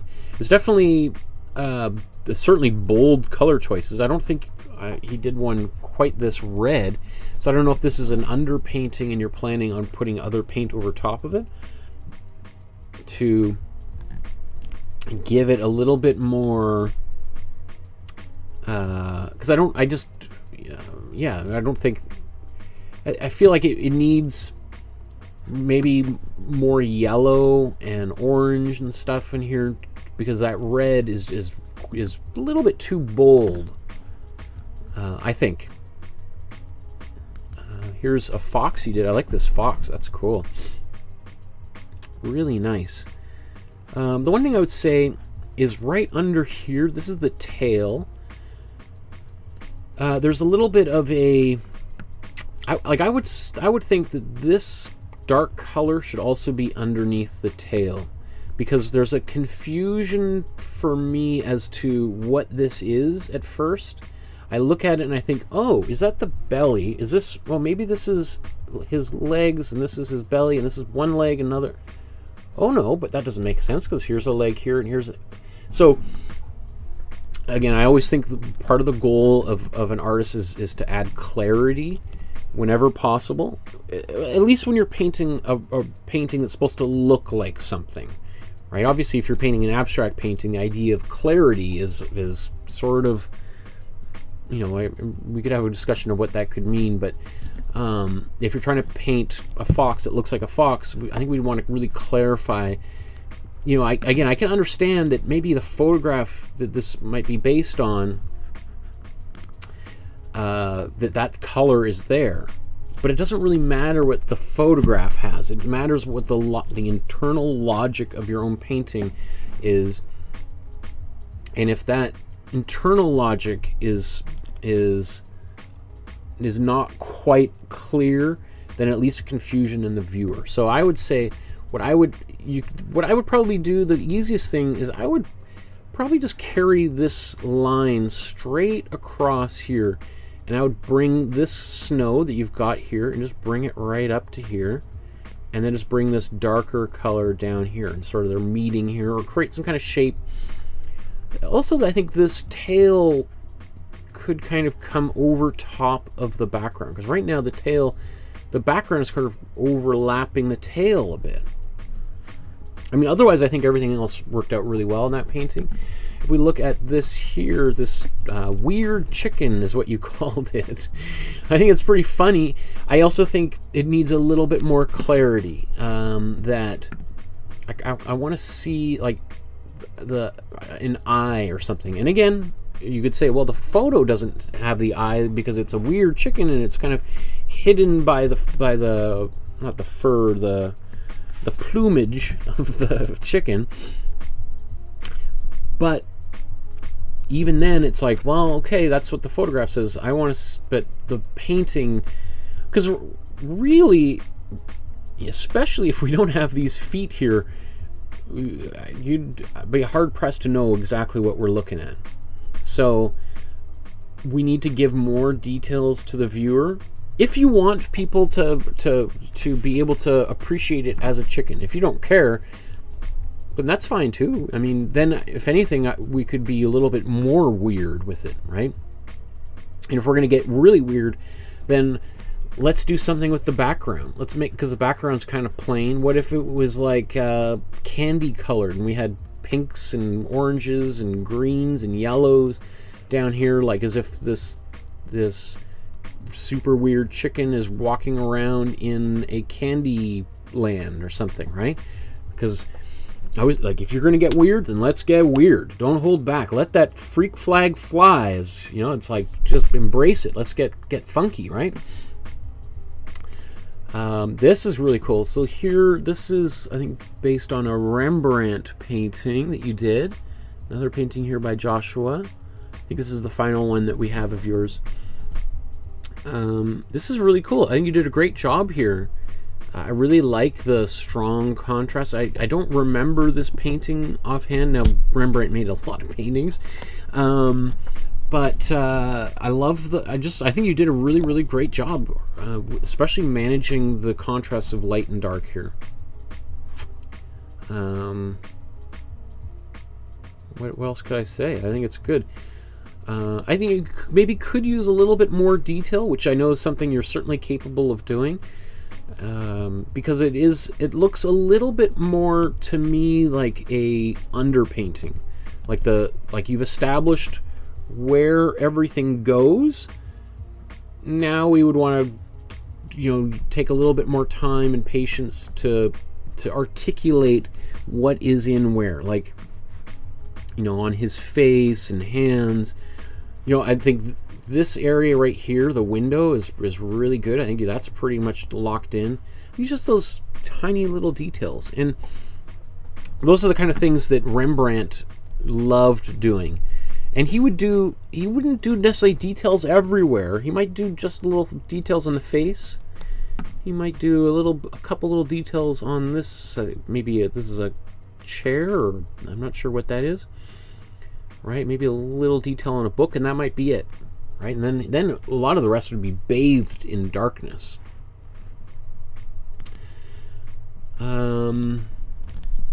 Let's see. Here's Laurie's version of these flowers. I think now the most recent one of these, the previous feedback episode we did a few weeks ago, we had a long discussion about Laurie's painting that she'd been working on for years. I think she said she worked on it for like 3 years or 2 years, and was getting frustrated and wanted some advice. Didn't feel like there was a central focus to the image, and it was just driving her absolutely crazy.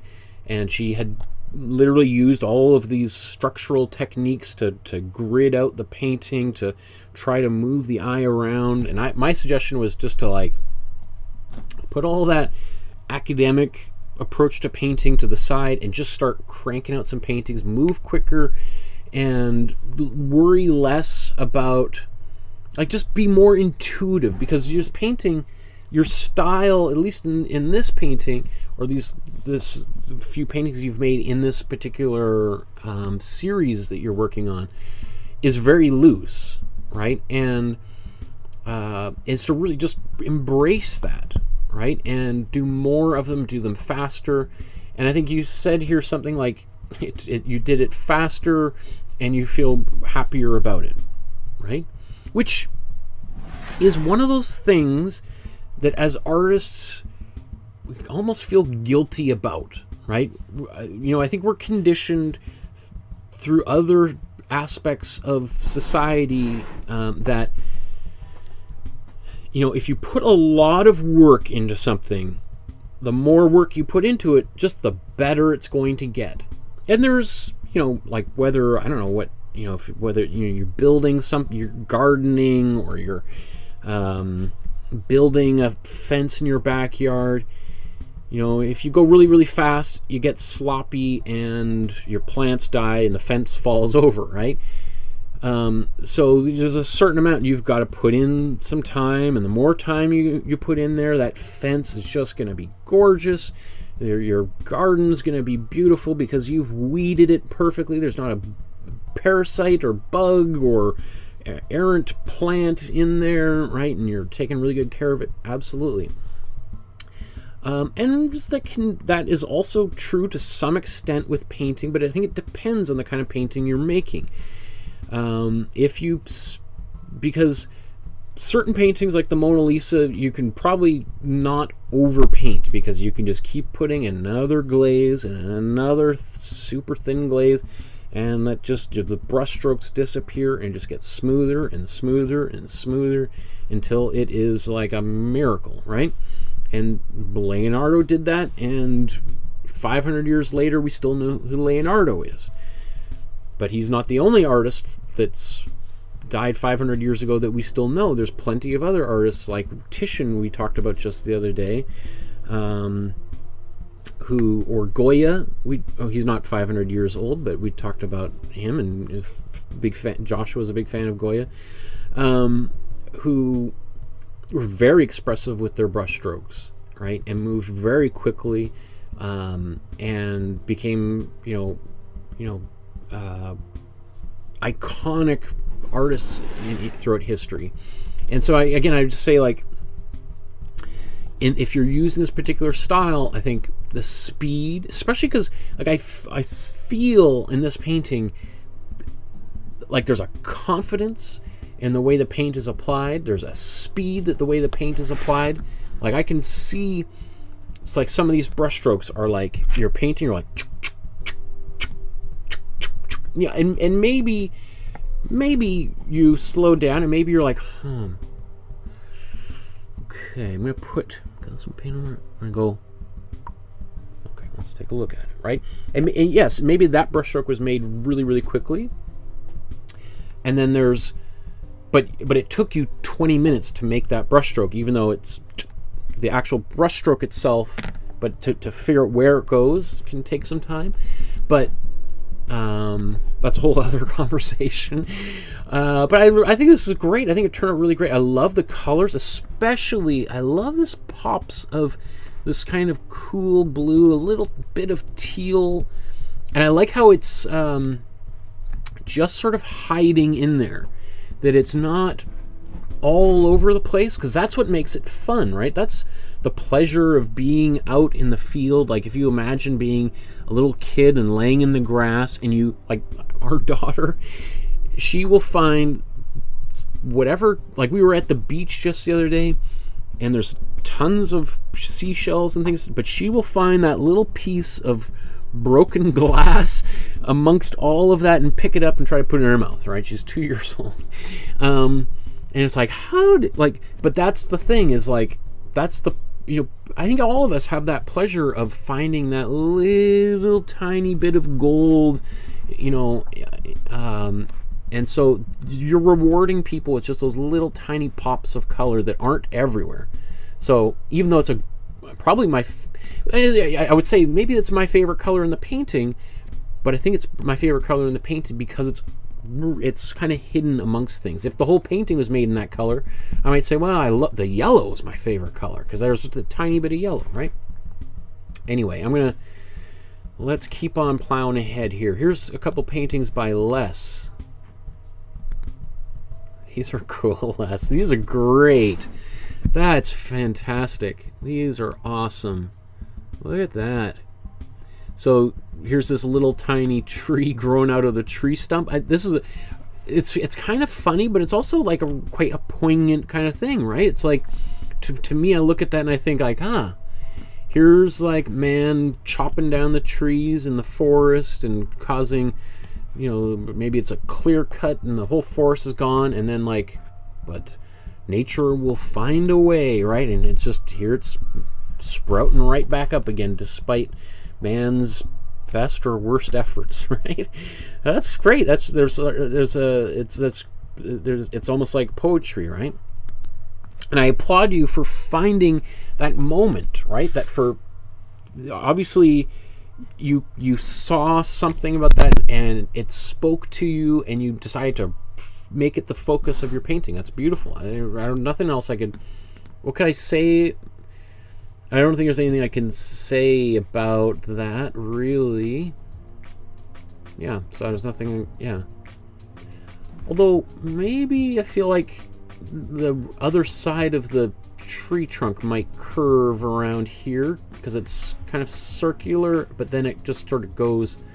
So I could see the edge of this being here and a little bit more of these brown twigs being there. Or a leaf or something being over here. Anyway, let's move to this other painting you did, Les. This is also really, really nice. And when I first saw it, I thought this was a photograph of a painting you were planning on making. Because, you know, some people have uploaded, here's the photo, and then here's the version I did based on the photo. And so when I saw them, I'm like, wow, that's really cool. That is really good. It tells me that you're really looking at the color and trying to really,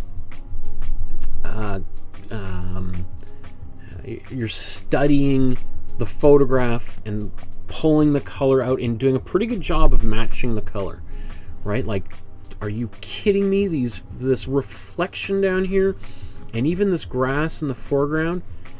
Like, if we just, like, let's just, not that I don't like the rest of the painting, but if I was just to clip that, let's even, right, that, you know, if obviously I zoom in, it starts to kind of fall apart, as any painting does. But if we zoom out, that just looks like, oops, I'm getting so far. It just looks like the original, or like what I would expect that to look like if I was standing in that place. Great reflections. Like, even just this little cloud poking out in here.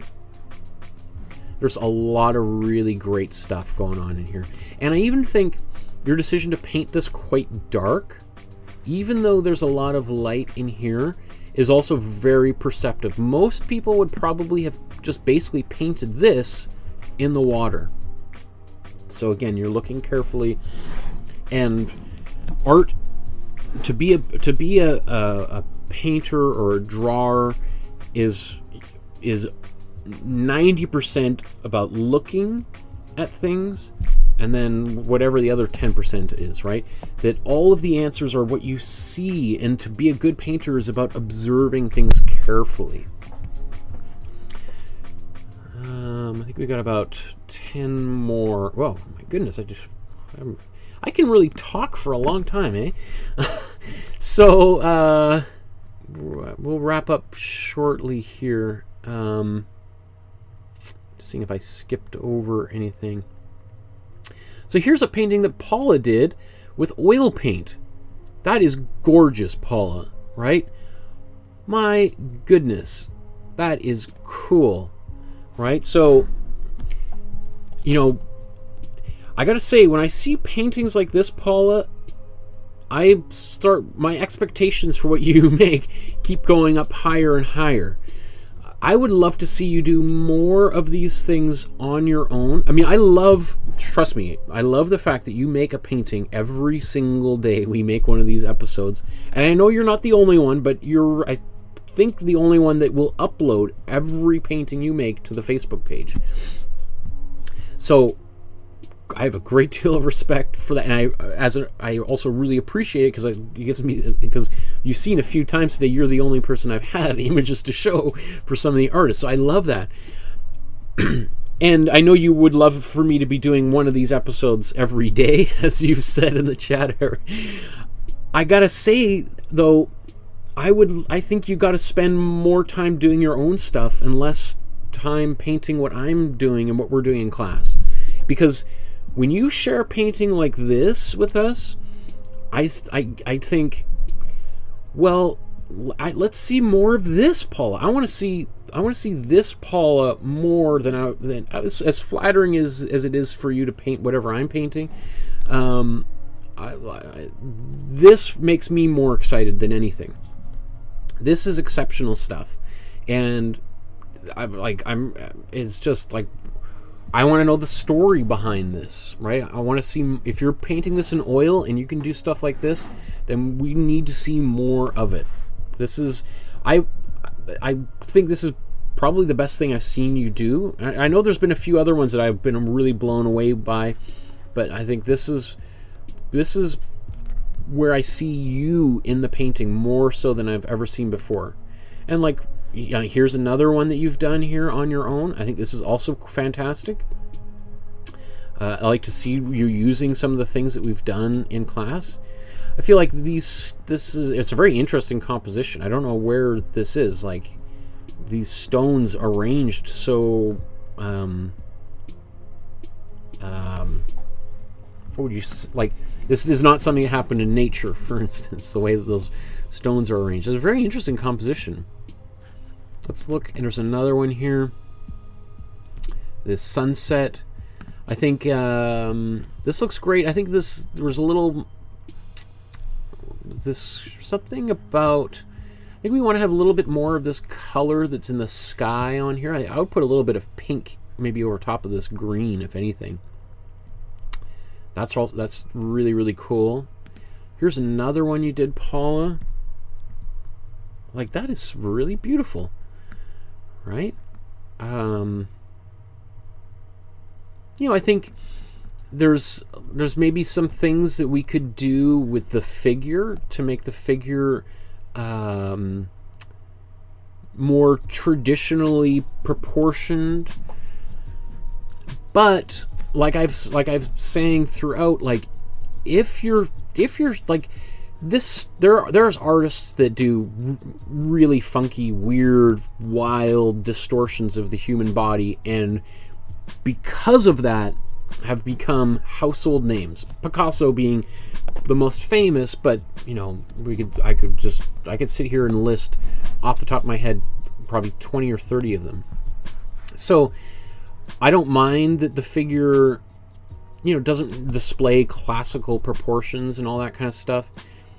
I think you should just really embrace it and do more and keep on going and make them faster. So great job, Paula. I'm very, very proud. Paul says, I love oil paint. Can you teach us oil painting as well? I'd love to do an oil painting class series on YouTube one day, since that's generally the material that I, at least for the most part, have been using over the course of my own professional career. The thing is that oil painting more and more these days is less and less people use oil painting or use oil paint to make paintings. I've seen it at art supply stores. There was, even just 20 years ago when I graduated from art school, it was about half and half. An art supply store would have half oil paint, or even sometimes even more oil paint than acrylic paint. I can even think, I remember when I was in graduate school, there was 2 rows of oil paint and there was just 1 shelf of acrylic paint. Now it's absolutely the other way around, and to the point where some stores don't even carry oil paint anymore. Like, it would not surprise me if within the next 20 years oil painting is an extremely niche genre and material.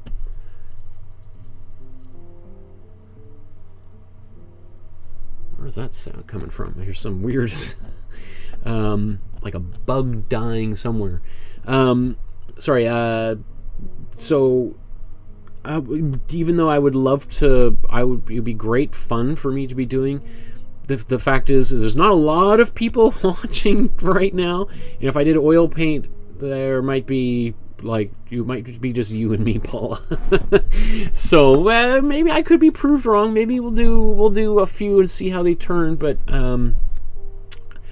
I'll think about it. Let's move here. Here's a photograph that Richard took, and here's the painting that he made based on it, which I love. I absolutely love this painting, Richard. This is really cool. That is awesome. And not only, I honestly think this is a direction that you really should be thinking about doing more of this. In this painting, we see a very distinctive, unique style here.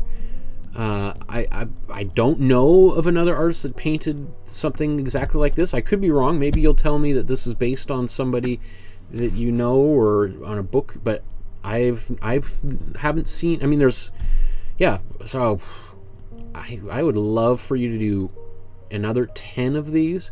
Not the same image, but maybe it's more canoeing paintings, or maybe, but yeah, you've got something going here that is very, very, very special. Please keep going. Please share these with us, because I want to see where you take this.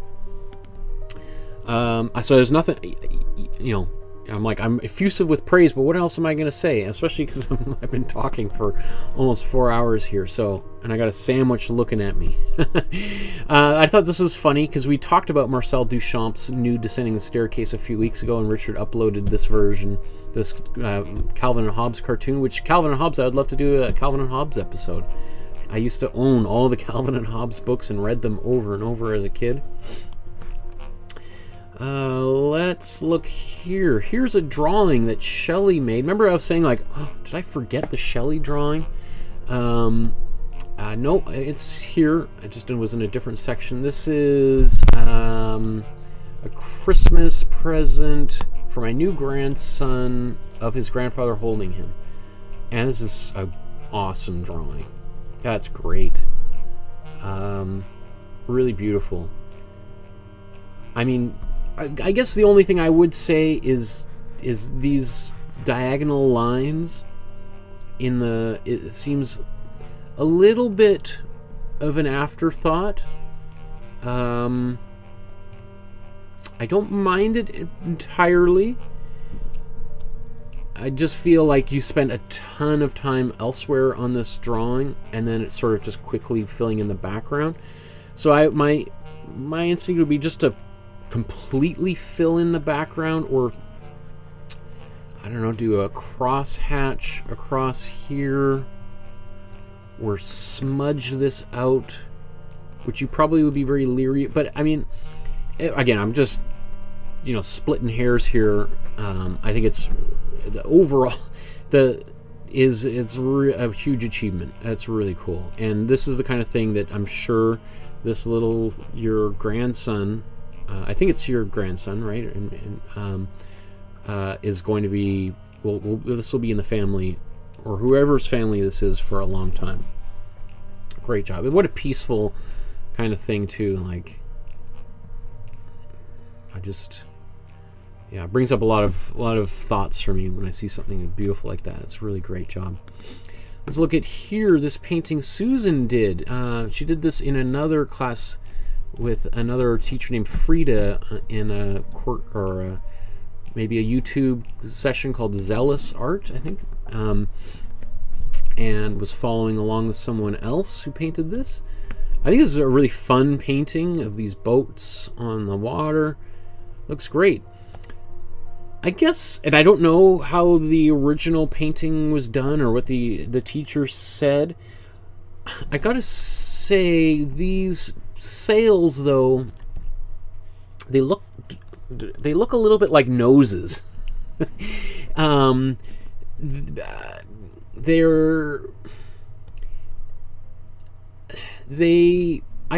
think that I want them to be a little bit pointier, because, not that I've done a lot of sailing, but I do have a sailing license, and it's been a long time since it's probably not valid anymore, but when I was in high school, I had a sailing license and did the whole course and tests and all that stuff.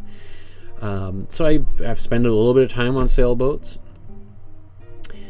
And because the way that, like, these sails would be kind of rigged is that there's probably a rope that's going through here and connecting to the boat, and then so basically you have these big triangle shapes, right? Now, if there's a lot of wind, right, then those sails are going to fill up and they will kind of have a lot more volume, and they'll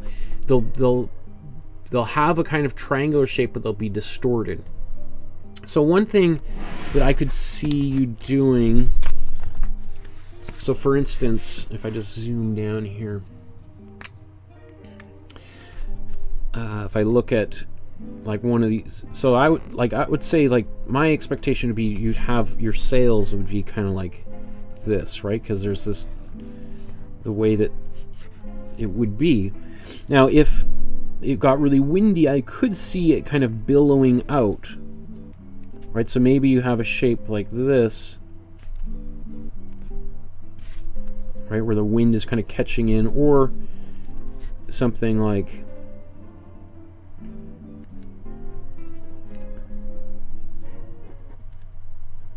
you know, where the wind is pulling at it and it's sort of distorting its shape, but it's still going to be kind of anchored to these particular places. That makes sense.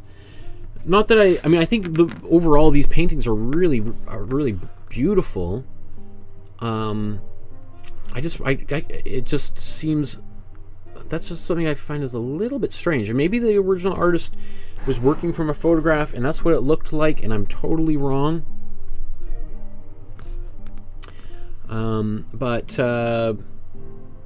That's just the first thing I think about, is like, oh, something weirdly, they're just too organic looking, I guess. So let's see, I'm gonna look, we've got 2 more images to look at, so maybe before I just finish up,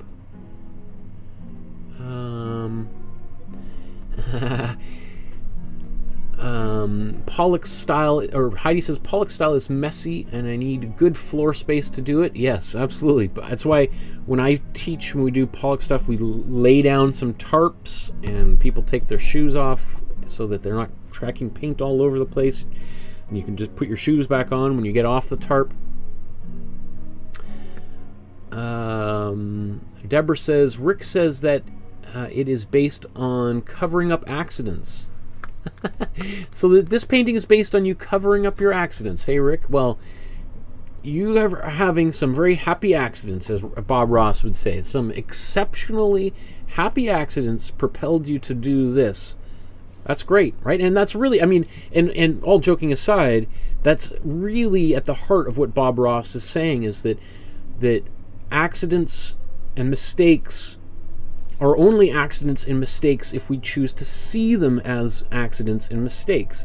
If you make a mistake and yet can recognize the potential there and that it's opened up a door for you, then it's no longer a mistake or an accident, it's an opportunity, right?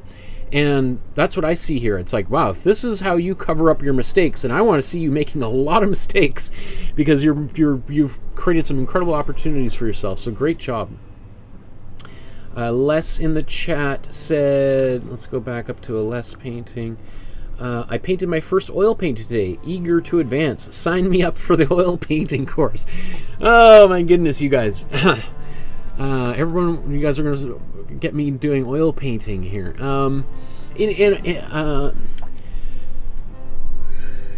We could do an episode or 2, because really the majority of oil painting is very similar to acrylic painting. And I don't know, I could get in heat for saying something like that, but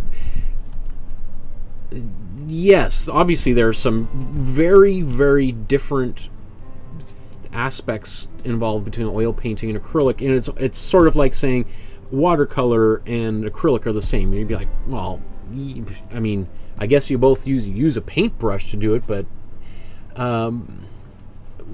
so we could do, I'll have to think about it. You guys are I appreciate the that but let's here's another brand new member of the Facebook group of our wonderful community here. Here's Sahil, and this is Lady with a Red Umbrella, and I think this is fantastic. I haven't seen any other works that Sahil's made so far, so welcome, and I'm so excited that you've joined us and that you're sharing your work with us.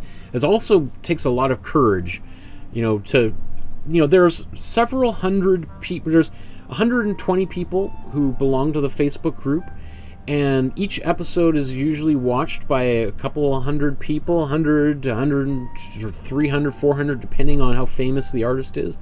And yet, as you can see, only about 4, 5, 8 people are brave enough to share their work with us, right? So I think anyone who's willing to share their work, that's the first step to becoming an artist. Is because there's a lot of people who are making art but are like, oh, I don't know if it's worth sharing. I don't know if people are going to laugh at me and all this kind of stuff.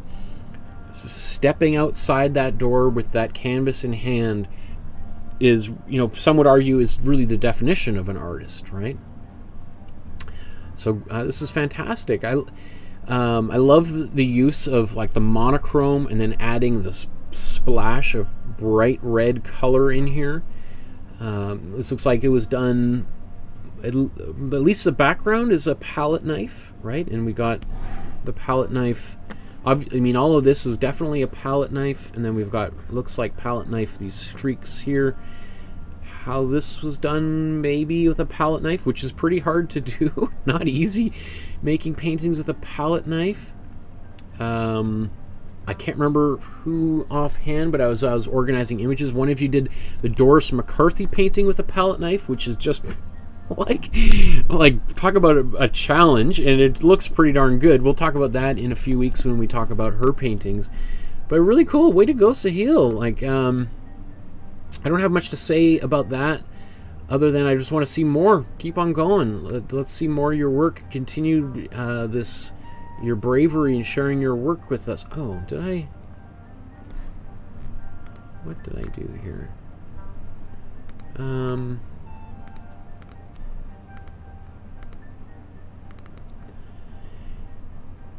And then I think we'll end here. This is a painting that Heidi did of her own, based on the scene at English Bay, which is here in Vancouver. This is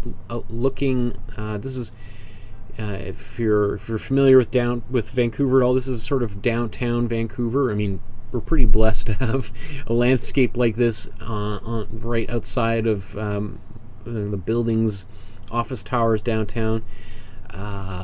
And this is around what we call the seawall, where people walk around all the time. And you've captured this absolutely gorgeous sunset, or I guess it's because we're facing the west. Yes, this would be, the sun is, where did we go? Sun slowly going down. Maybe it's probably around here in the sky, maybe, but a little bit further off. Yeah, beautiful painting, Heidi. You've had some pretty good hits today in today's episode.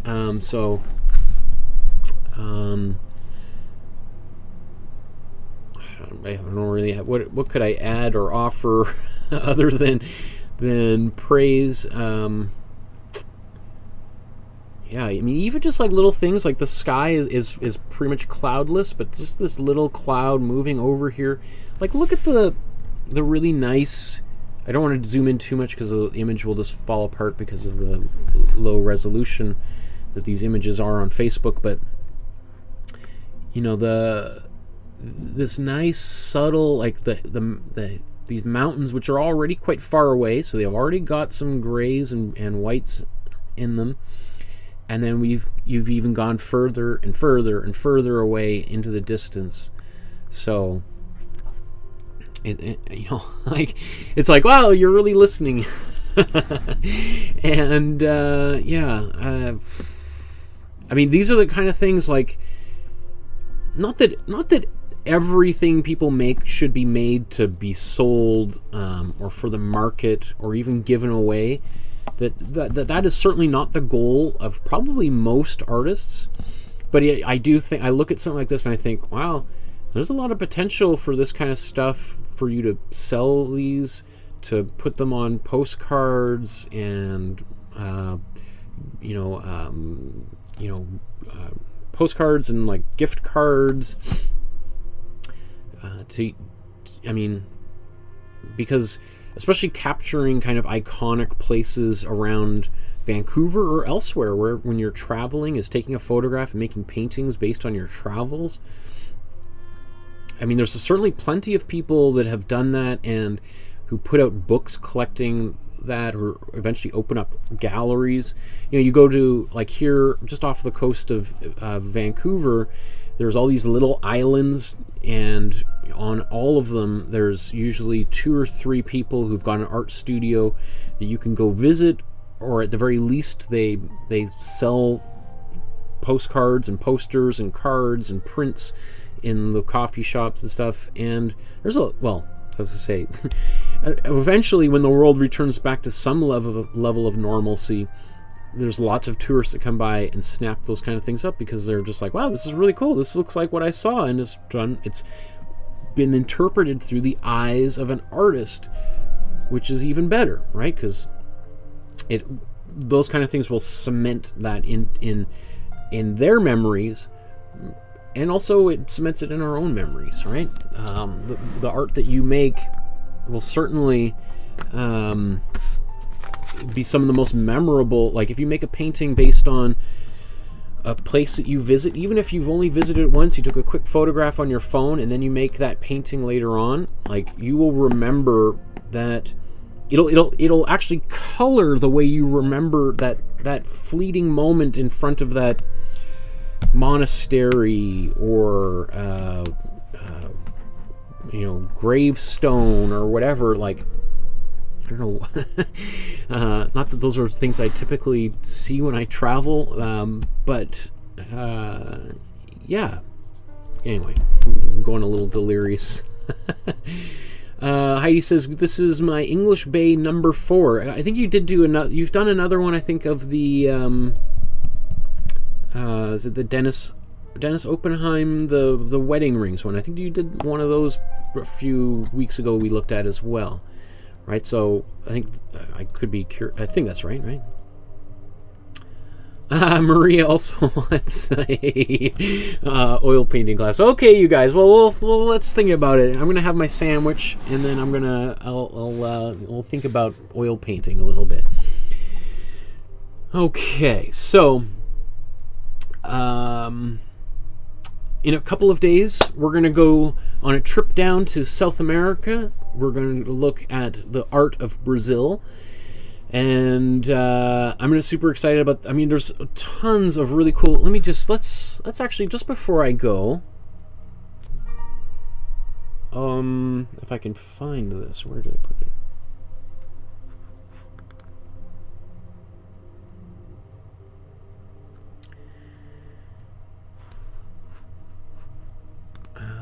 I'll just give you a quick little taste. Why does this look so pixelated? I'm gonna reload this.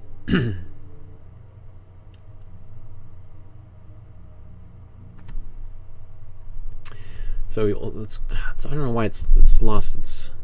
So here's all the paintings we've made over the past, since February, and this doesn't include all the ones we did back in September to February. Here we go, all the way down here. Let's keep on going. You've painted. You've been with me this whole time, so you know what I'm doing here.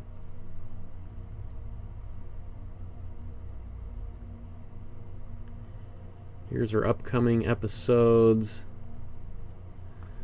Right, next week we're going to be painting. We're going to continue our series of paintings based on video games. Painting another Fortnite painting for back to school.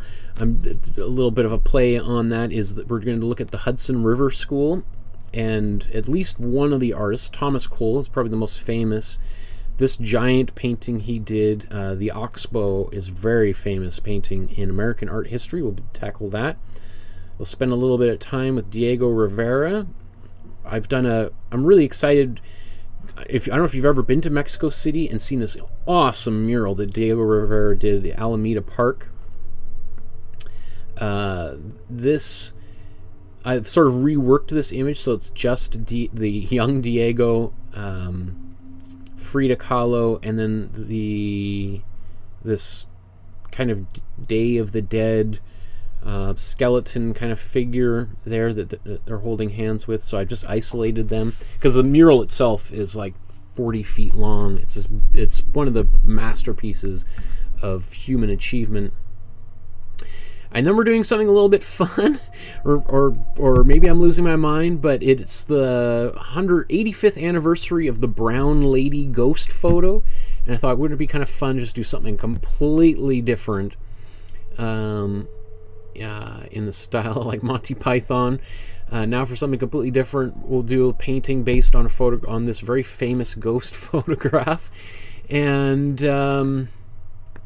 then we're going to do, for International Peace Day, a couple of Picasso's very famous dove paintings. There's, I think, 2 of them there. And then we're doing a couple. So she's probably one of the most famous female artists of all time. Tamara de Lempicka. We're looking at Walt Disney. Continuing our venture, Fernando Botero. We're going to look at a Matador painting, this one here. Let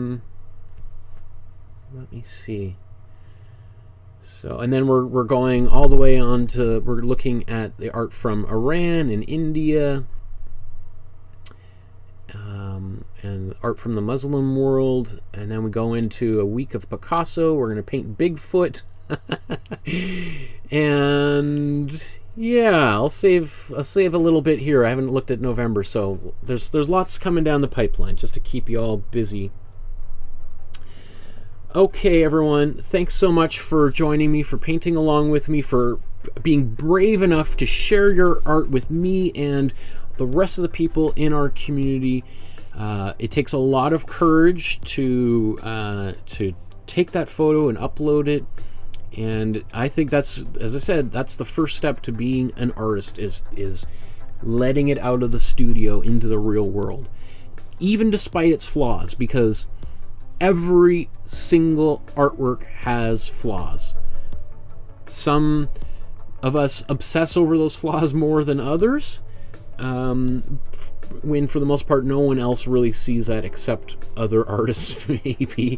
And even then, I think most artists are just like, the fact that you did that is amazing enough. So maybe take the rest of the day to celebrate your own achievement rather than to fixate on the things that could be improved on, and take any of that energy that you might have and disappointment in artwork that you've made already and use that constructively to make another painting, right? There's certainly plenty. We're 100, episode 124 on Tuesday, so there's lots of material there for you to use for if you want to paint something that already exists, or maybe you want to take the rest of the afternoon or weekend to make a new painting based on your own ideas and something that is meaningful to you. So thank you, everyone, for joining me. We'll see you guys in a couple of days. Enjoy the rest of your evening and have a sandwich. Good night, everybody. I'll talk to you soon.